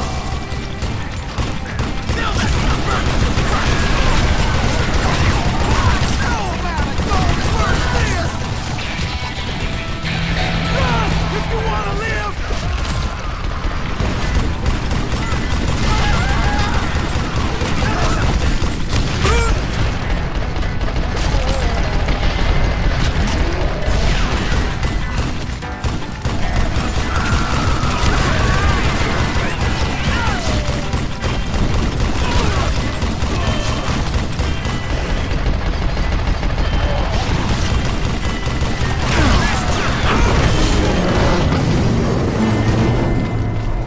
Once I silenced all those guns, I went searching for my nemesis, determined to finally have my justice. But the only survivor who welcomed me was George Flat-Nose Curry. Who was he? The fastest gun in the gang. Right after Sundance, I mean. And Kid Curry, and maybe Elsie Lay. Though some folks might dispute that.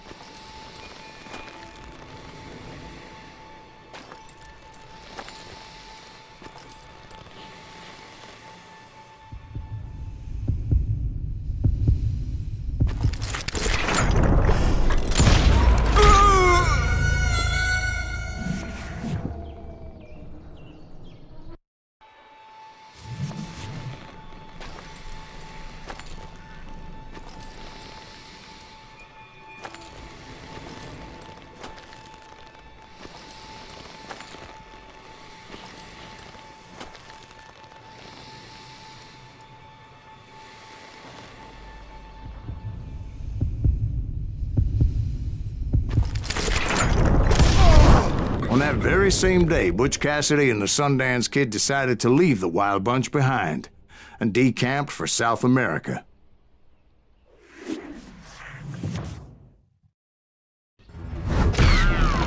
They ended up living down there for many years, but I'm sure you already know all about that.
I tried to find Bob Bryant, but it was as if he'd disappeared.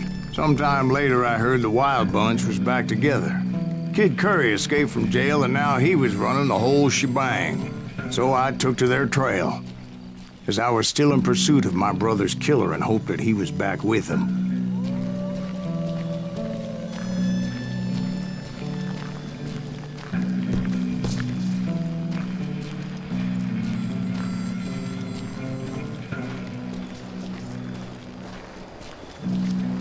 That Kid Curry's kinda crazy, ain't he? Don't let him hear you saying that. Anyways, I tracked those boys to a camp right outside Parachute, Colorado.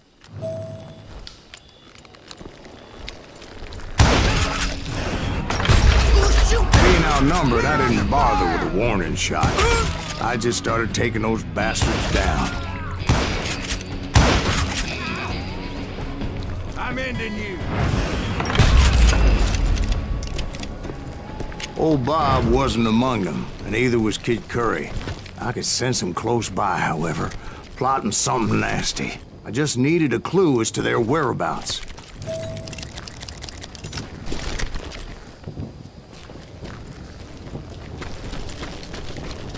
And I found one. A map with their bold plan clearly marked.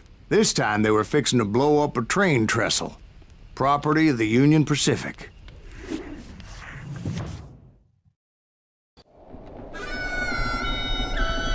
The plan clearly indicated how they were fixing to undermine several of the weakest wooden supports.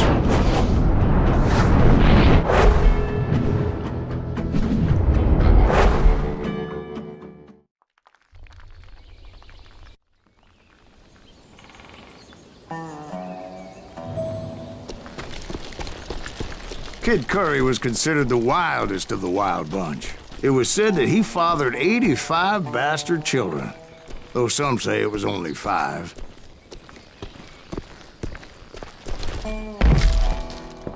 Kid Curry had bragged to a whore how he was gonna rob a train heading to the U.S. Mint in Denver. And that whore, Fat Sally, she told me. The bridge was rigged with dynamite, so I decided I'd best be careful confronting those bastards. A moment later, I saw a ladder that somehow had escaped my attention.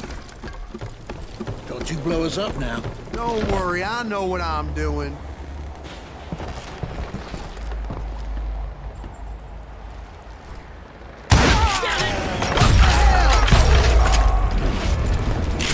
But the Wild Bunch did not take kindly to my presence and attempted to blow my head off.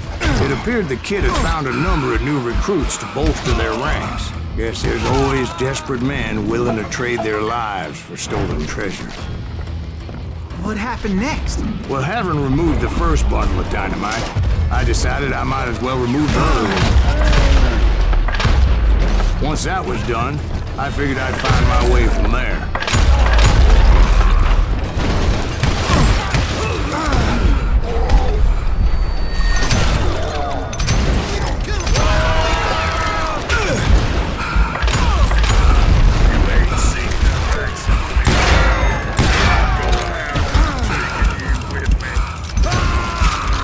What happened then? Had to remove more of that damn dynamite. It must have been terrifying trying to make your way across. I was sweating it a bit, but then I noticed a footbridge tied up on high, so I shot the rope.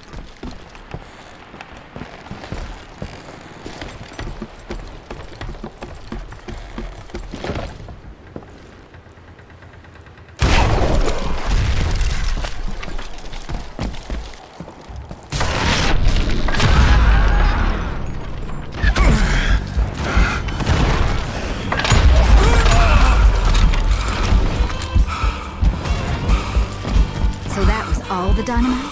Funny you should mention that, darling. As actually there was a 4th charge impeding my progress. Once I removed it, my path was pretty clear.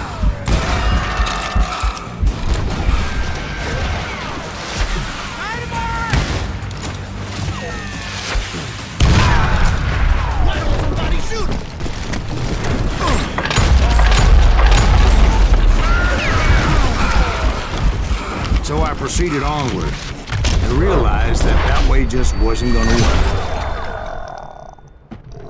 I needed an alternate path forward.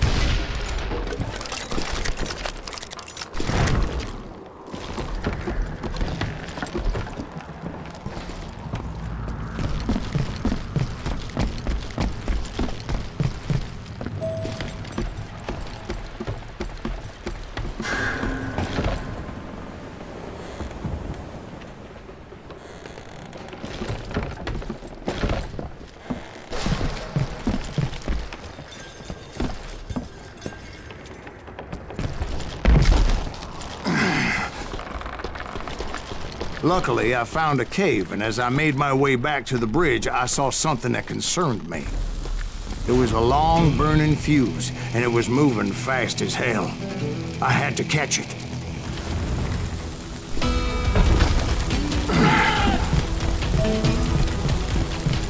The burning fuse was so damn quick, I had to run like the wind. I almost had it, but no. Thought I was gonna have a coronary when I lost sight of those sparks. My heart was pounding like a sledgehammer. I knew that failure meant boom. Then, finally, at the last moment. Whew. Of course, I was successful, or clearly I wouldn't be talking to you folks here today. Naturally, I removed the last dynamite charge. Well, it was a touching reunion. But by this time, I was thoroughly exhausted and dragging my ass as I was not a young man anymore.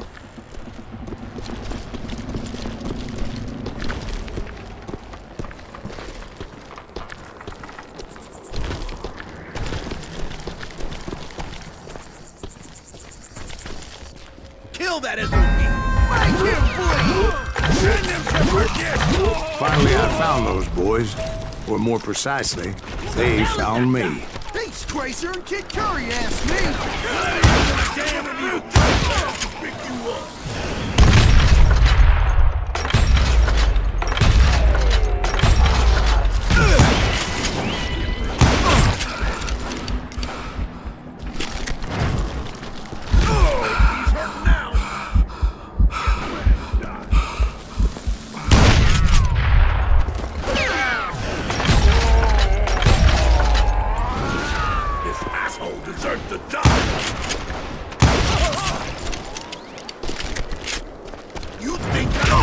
Just when I thought things couldn't get worse, Kid Curry opened up on me with a goddamn Gatling gun. It was hidden in this tunnel and pretty well shielded.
Luckily, I had located some dynamite. I still, however, had my work cut out for me.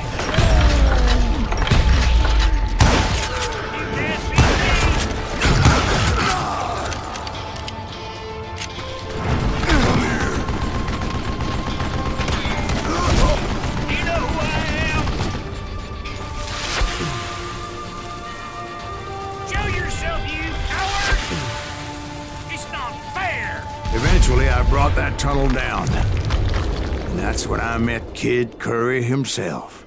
He had decided to stop pussyfooting around and deal with me personally.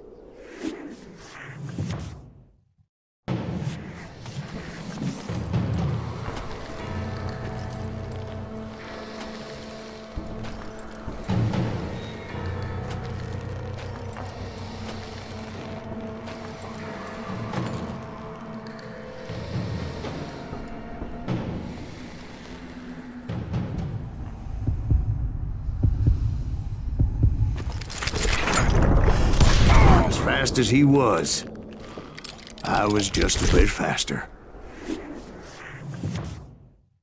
And as he lay wounded, I demanded to know the whereabouts of Roscoe Bob Bryant. He shouted at me, "Is that what this is about? Bob went with Butch's Sundance to South America. You ain't never finding him."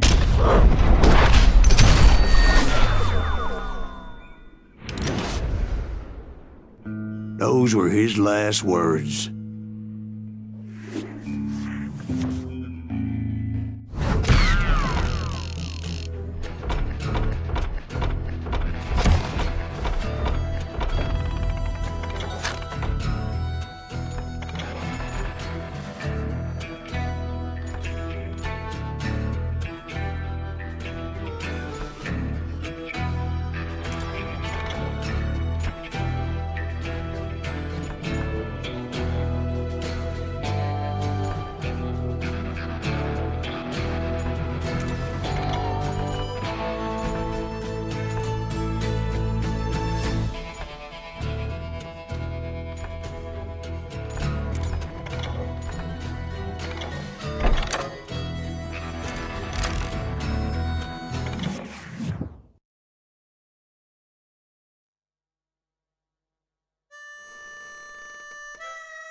So, Bob Bryant got away? I knew I'd never find him in South America. What about the other killer? Yeah, you kinda glossed over that one. Well, I found Jim not long after my showdown with Ringo. At the time, he was riding with the James Younger gang. Did I neglect to mention that?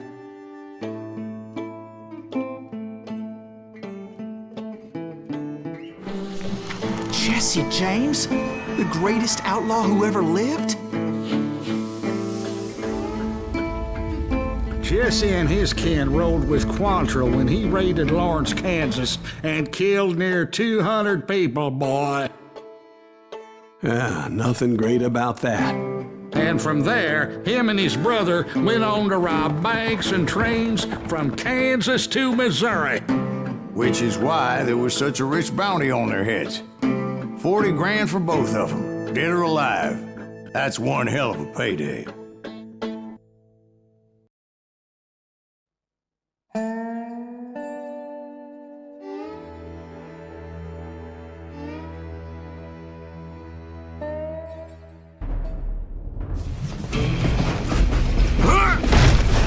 I confronted them as they were robbing a train. Bullets were flying at me from every which way. But I knew I'd have to fight my way forward if I was gonna find this kid.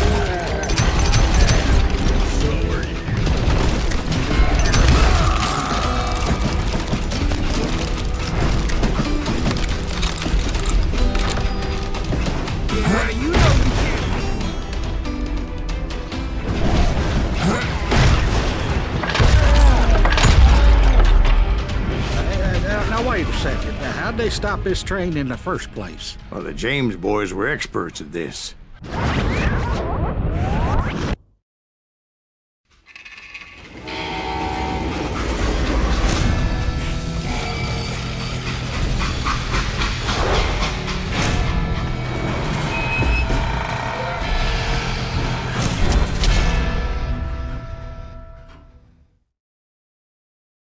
They hopped a freight train, having heard there was a big payroll in the express safe.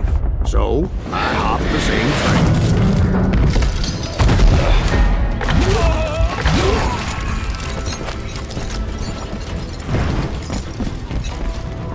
The James' younger gang was decimated after that little fiasco they had in Northfield, Minnesota. So Jesse needed more men and took on the killer I was after, along with a host of others. I was hoping to find my man and put a bullet in his head. Climbing around that train, I must have swallowed 100 damn bugs before I reached that...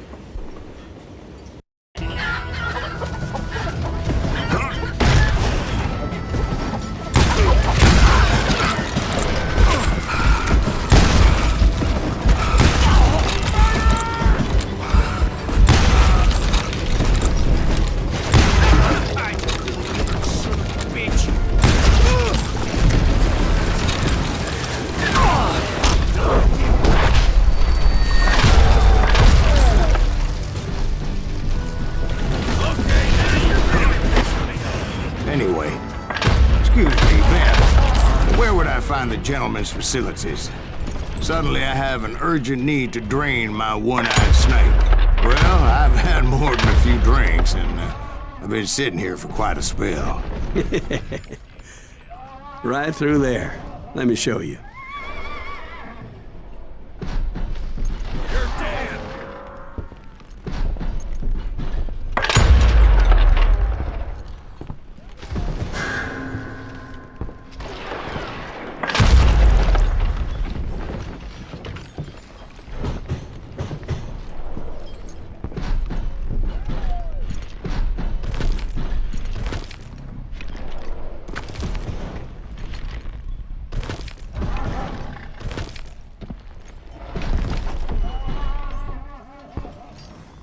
I never heard so much malarkey in my life.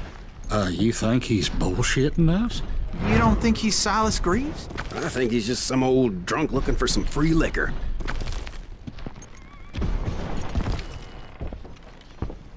I don't know, Jack. I think I believe him. You don't think he met Jesse James? Boy, you gotta be kidding me. That story makes no sense at all. Jack. I mean, you gotta be 2 bricks short of a load to believe that cock and bull story. I don't agree. Jack, lay off the But bar. you seriously think that tired old man went toe-to-toe with Jesse James? Well, that's better. Did I mention that this Jim was married to the infamous Belle Starr? Of course, I didn't learn that until later. Anyway, I made my way forward the best I could. Around the sides, over the roof. At some point, some bitch saw me and shouted out, "It's the damn Pinkertons!" It's a damn Pinkerton! Now, I never worked for that lying cocksucker, but I guess they assumed I was one of his assassins. Those evil bastards firebombed Jesse's mother's house and killed his stepbrother. So it's no wonder each and every asshole on that train wanted me dead. Everybody's always mistaking you for somebody else, aren't they? Why is that, I wonder? Don't rightly know, Jack. I'm just telling you how I remember it. I came across a flat car piled high with logs and had to come up with a creative way to make my way forward.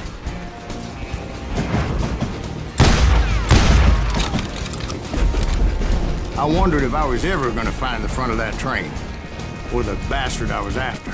Right about then, I was attacked by some asshole on a Gatling gun. Yeah, seems like you run into a lot of them. Asshole? Gatling guns. Yes, I did. Now, I don't remember how I took it out. It was either a bullet or dynamite. Where would you find dynamite? Does it really matter, Jack? You're messing with the flow of the story here.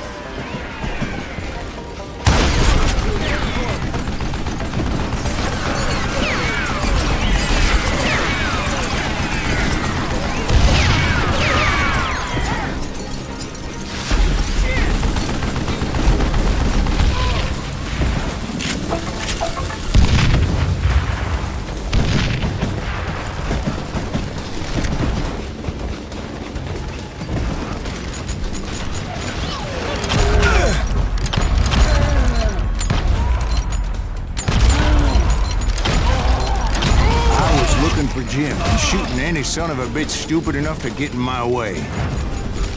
And that included Jesse James himself.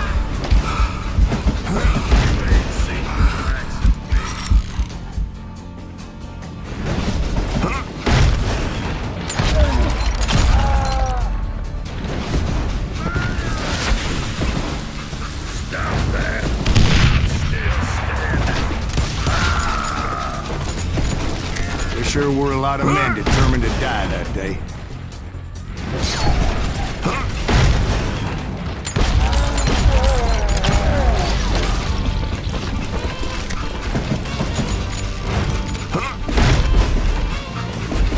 It was then that Jesse detached the express car from the rest of the damn train. I could see Jesse waiting for me, fixing to kill me so he could get away with all that money.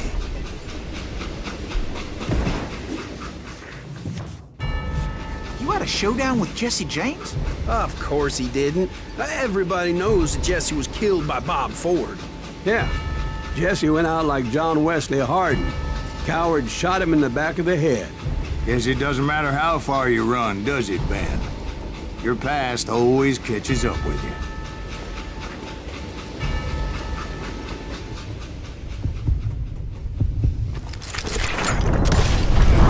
Yeah, I didn't kill Jesse James. Just wounded him bad enough to convince him to hang up his guns. What about that Jim fella? What happened to him? I figure he was up front with a gun to the engineer's head. That bastard slipped away again. I'll tell you how I got him. But first I need to wet my whistle.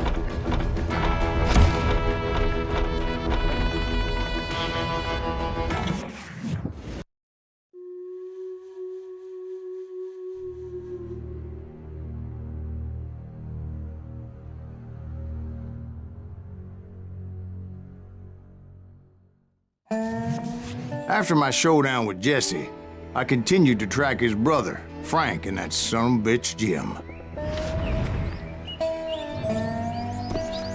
I followed those bastards into the high mountains as they were going to ground.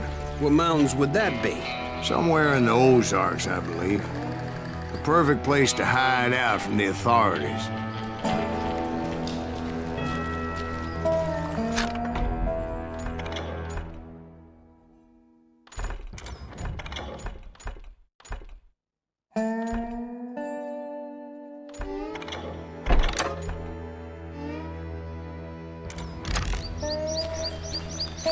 In fact, before I could find them, some Indians who fled the res and were hiding out from the military found me first. They probably thought I was a cavalry scout and didn't want me telling the military where they were. Indians? They could have been Cheyenne, but there was all sorts of renegades roaming the landscape back then.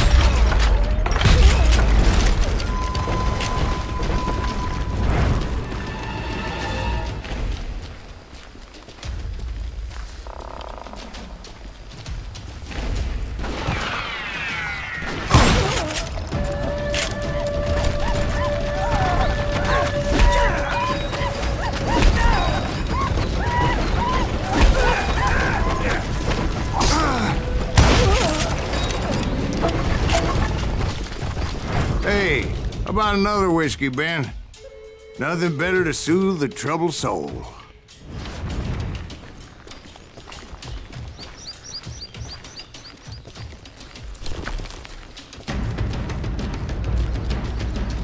Now, where was I? Indians, right. I had more than my share of run-ins with the rebels. Like that time. Did I tell you about Grey Wolf? Yes, sir. You did. Ah, of course I did. In fact, I can still remember that old medicine man's words. Jesus Christ, we're back to that again. You carry great darkness in your heart. It will claim your soul. You will come to this place again and kill many more men.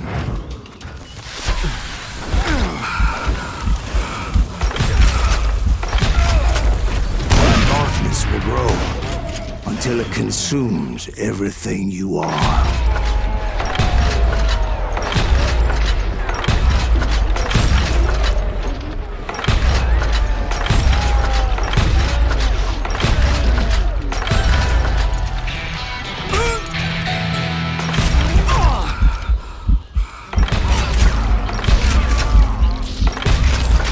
So, did you ever find it?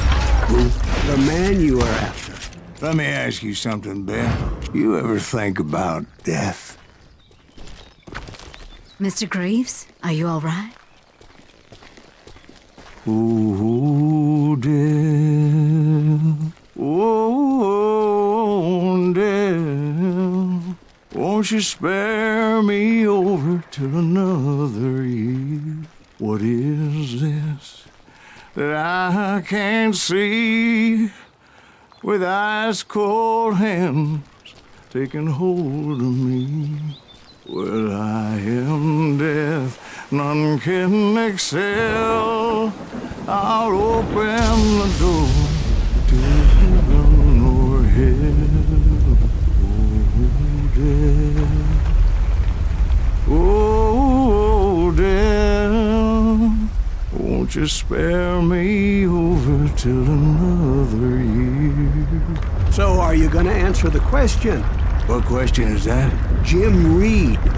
Did you ever find him? Reed was indeed that son-bitch's surname. That's right, Ben. A despicable character. I remember him laughing like a hyena that cold morning they lynched me and my brothers. He was intent on avoiding my vengeance, but nothing was gonna stop me. Nothing.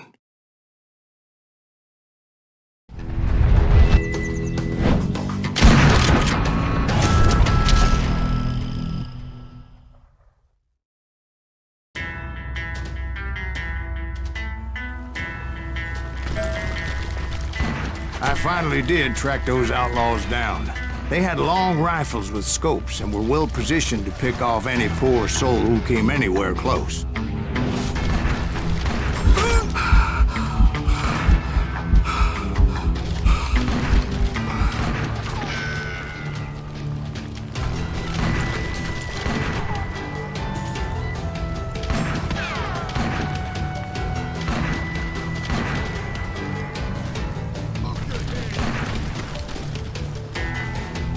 I'm guessing Frank James believed I was responsible for the demise of his brother Jesse. I couldn't really disagree with the man, as I thought Jesse was dead then as well. He backed off as I closed in on him, but he was still intent on killing me. And when I closed in on him again, he backed off again, looking for a better angle on me. Hell, I can't fault Frank for wanting his revenge, as I was there for the same damn reason myself. At this point, I'm guessing you think Silas Greaves is a worse murderer than Jim Reed ever was. No, sir. A man who spent half his life killing somebody's brothers, fathers, sons. I think you were just looking for justice, sir. Is that what I was looking for, Dwight? Is that what it was? Justice? Isn't that why you were hunting the James gang? James gang. Right. I finally found Frank holed up in his mountain cabin, and he was determined to have me dead. It was a pitched battle that could have gone either way. Luckily, I had some dynamite in my possession. Dynamite? On your person? A few sticks, just in case. It's always good to be prepared. Right. I'm just laying out the facts as I remember them, Jack.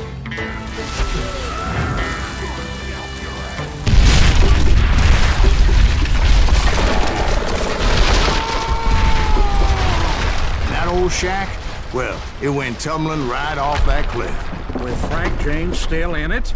Yes, sir. But Frank James is still alive, living in Missouri, showing folks around the family farm for 25 cents a tour. I didn't say he died in the fall, now did I?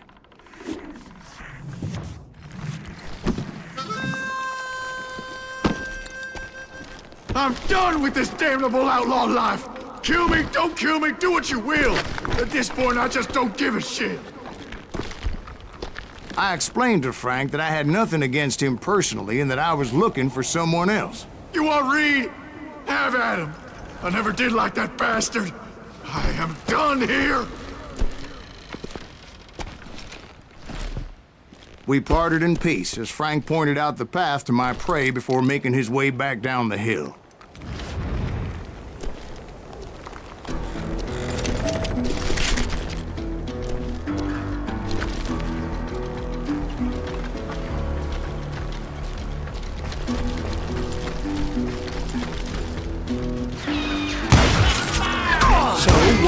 happened with Reed?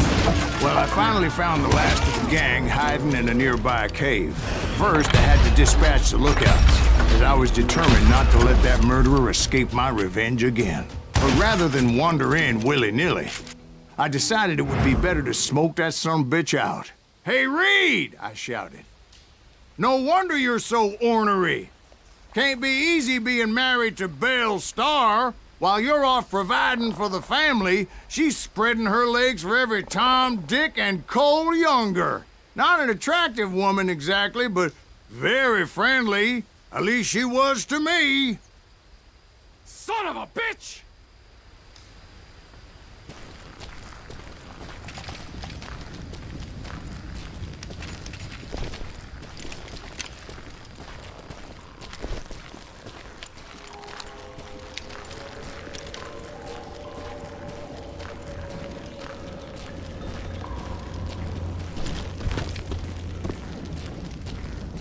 It was then that the last bunch of bandits jumped out of hiding. Why won't this asshole give up? Could someone please kill him?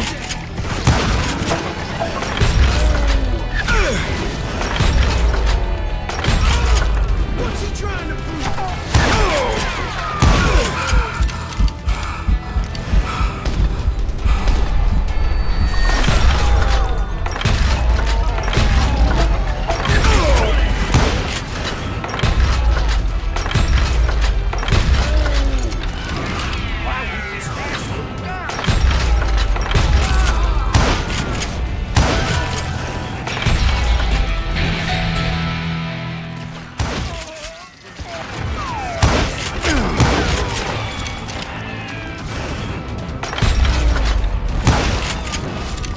Eventually, it was just me and Reed.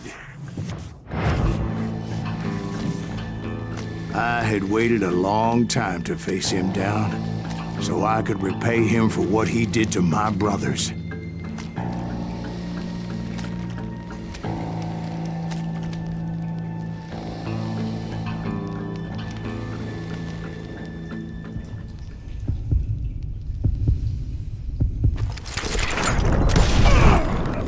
And repay him I did.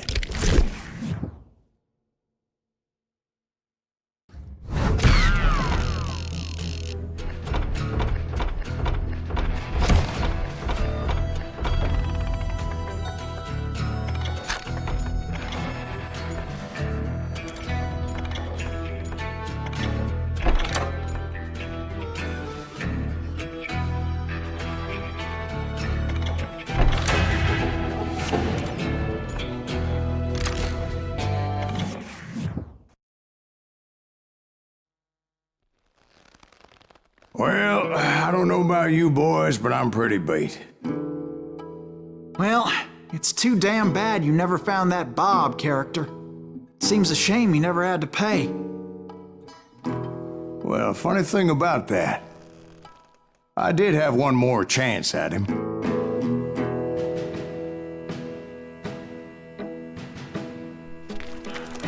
Six months ago, I heard that Butch and Sundance were back in the States and had gathered up some of their old gang. I tracked them down, hoping that Roscoe Bob Bryant had returned with them. So you're saying they didn't die down in Bolivia? That's what I'm saying.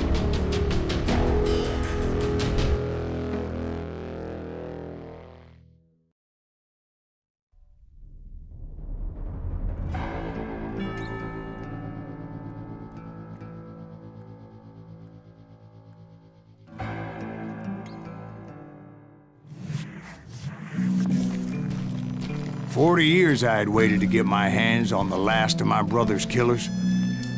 Not even an army of demons could have stopped me now.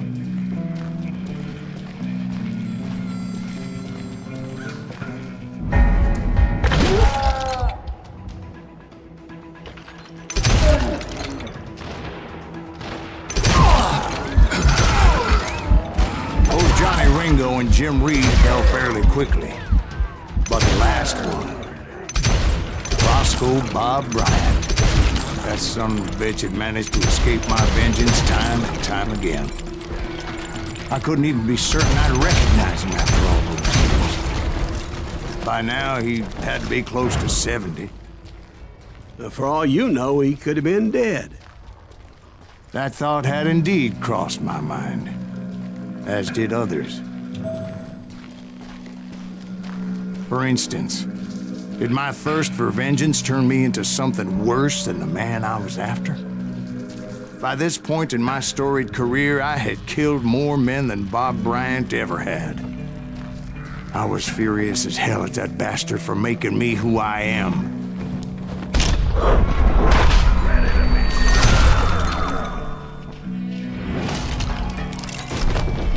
Nothing could stop me from taking his life.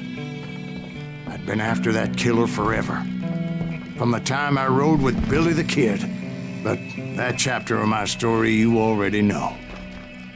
Chapter of that fairy tale, you mean?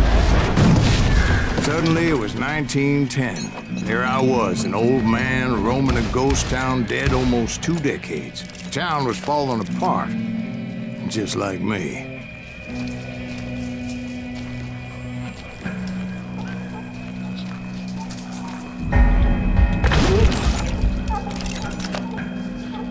But I wasn't about to call it quits.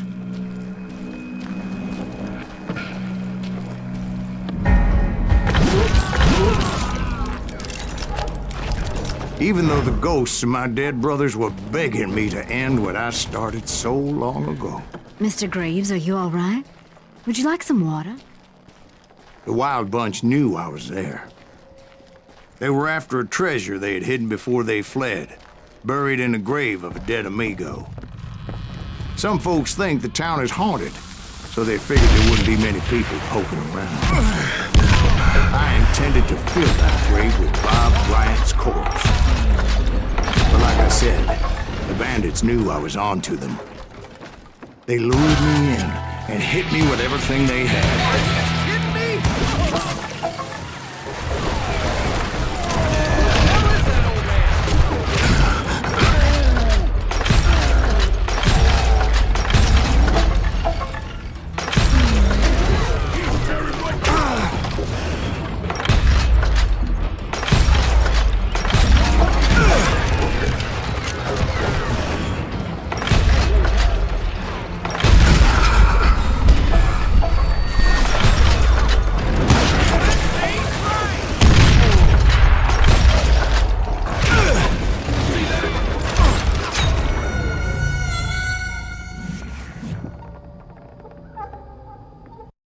They're gonna bury you in a million pieces.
But you obviously prevailed since you're sitting here telling us the tale.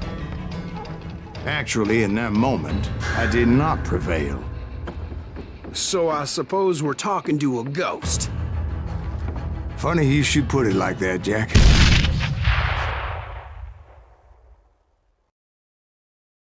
Because when I woke up... From the dead? There was silence all around me. I could swear to God I saw Billy then. Billy who? Billy the Kid.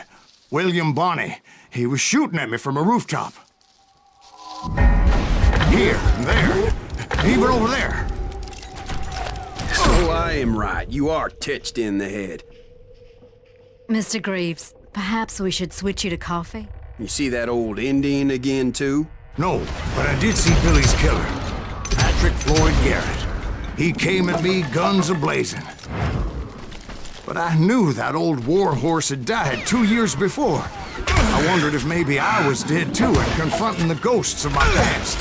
Perhaps all my sins were coming back to haunt me and drag me down to perdition. I saw Henry Plummer throw dynamite at me.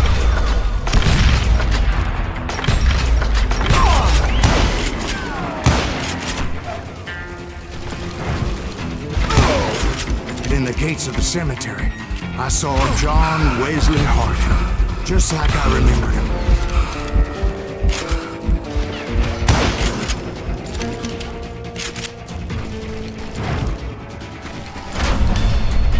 Robert Ollinger appeared with his terrible double-barrel shotgun. But no ghost army was stopping me. My father-in-law got hit with a fallen branch. He spent the rest of his life talking to dogs. Newman Hayes Clanton, William Brocious, John Peters Ringo, they all wanted me dead.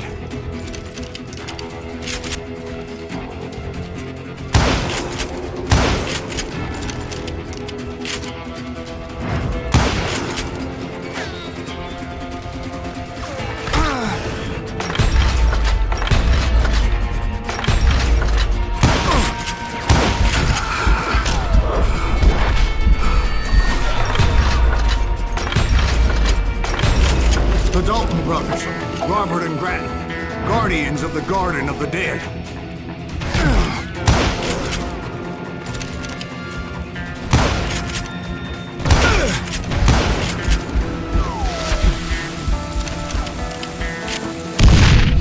George Curry and Harvey Logan, alias Kid Curry, both thirsty for vengeance from the great beyond.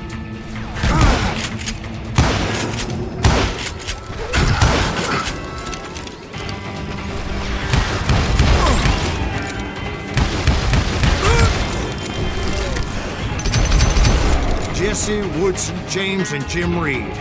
Each one deader than the next. I thought I would go crazy. Thought?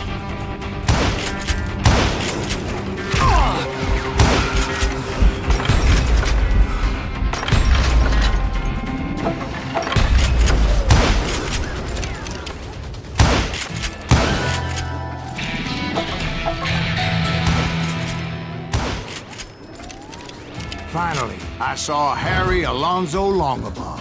The Sundance Kid? Like a general leading his Legion of the Dead. You told us before that you'd seen him alive. He was alive.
Then I heard a voice call to me from afar.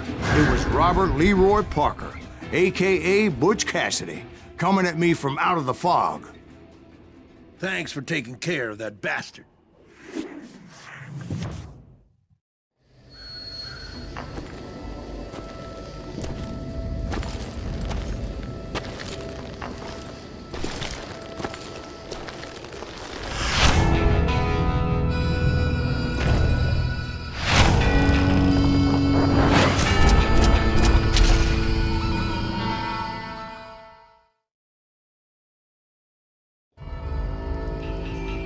But the kid wasn't quite deceased. Not yet. Takes more than one little bullet to kill the likes of me, partner. Those two looked like they hadn't seen each other for quite a while. Clearly, they were no longer amigos. Shit. I was hoping I wouldn't have to kill you. You won't have to, Butch. I'm killing you first. I asked them about Bob Bryant, but they were too busy with their own heated conversation. Let me get this shit straight. You want my money and the love of my life? You frittered it all away, Butch. Eda's mine. So is that damn money. I didn't want to shoot anybody until I had an answer to my question, but those boys didn't give me much of a choice.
Butch Cassidy and the Sundance Kid died there in that cemetery not 6 months ago.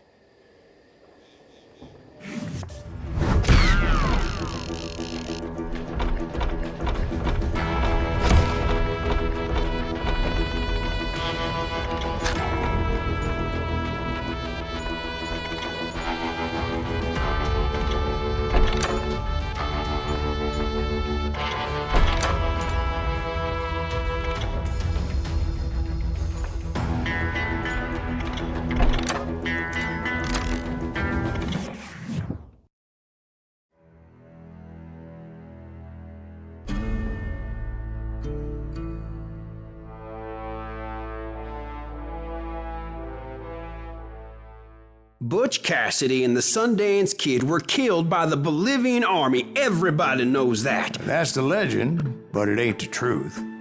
So, you never found Bob? There is no Bob. This old sumbitch ain't even Silas Greaves.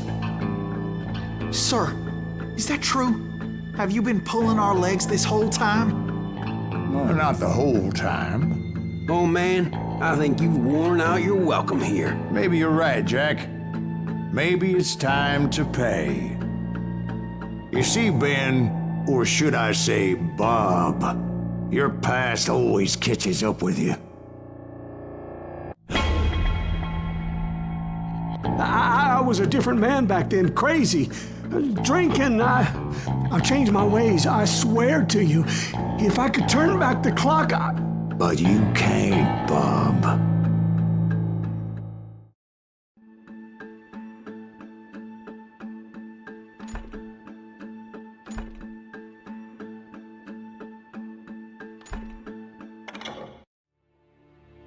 Why'd you toy with me like that? Telling those tales, knowing all along. Why not just lay your cards on the table? Wanted to suss you out, Bob. See what kind of man you turned out to be. Maybe prod you into drawing on me. See, all those years on your trail turned me into a killer. Can't even remember who I was before you tried to murder me. You, on the other hand, walked that very same path in exactly the opposite direction. What do you mean by that? You think your life is worth sparing, Bob? Boy, what's your name again? It's Eisenhower, sir. Dwight Eisenhower. What do you plan to do with your life, Dwight Eisenhower? Tomorrow I'll be leaving for West Point, sir. So, you want to be a soldier? Well, then do it right, son. Don't tear down the world out of anger and spite like I did. You build it up. You do something decent with your life, you hear me? Sir? Yes, sir.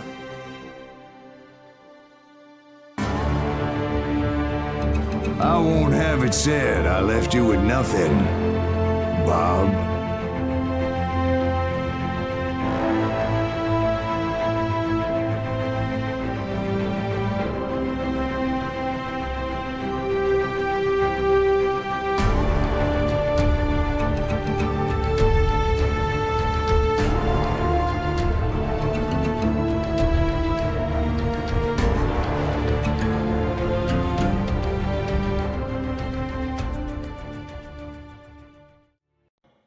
Oh, dear. Oh, dear. Won't you spare me over till another year?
There are men who fear legends, but a man legends fear. He's a four-hosted reaper, crying bullets for tears. When a drought comes in justice, bullets make good rain. When the heartache has dried up, only blood heals the pain. There's a time for grieving and a time to just pray. There's a time for forgiving, but it's not for today. You can hide sins from the gavel, you can drown them in rum. When Silas Grease finds you, there's nowhere to run. And time goes too slowly for the gunslinger's eye. Till he's buried his promise, there's no time to cry. There's a time for grieving and a time to just pray. There's a time for forgiving, but it's not for today. There's a time for grieving and a time to just pray. When Silas Grease finds you, it's a time you must pay. That's a time you must pay.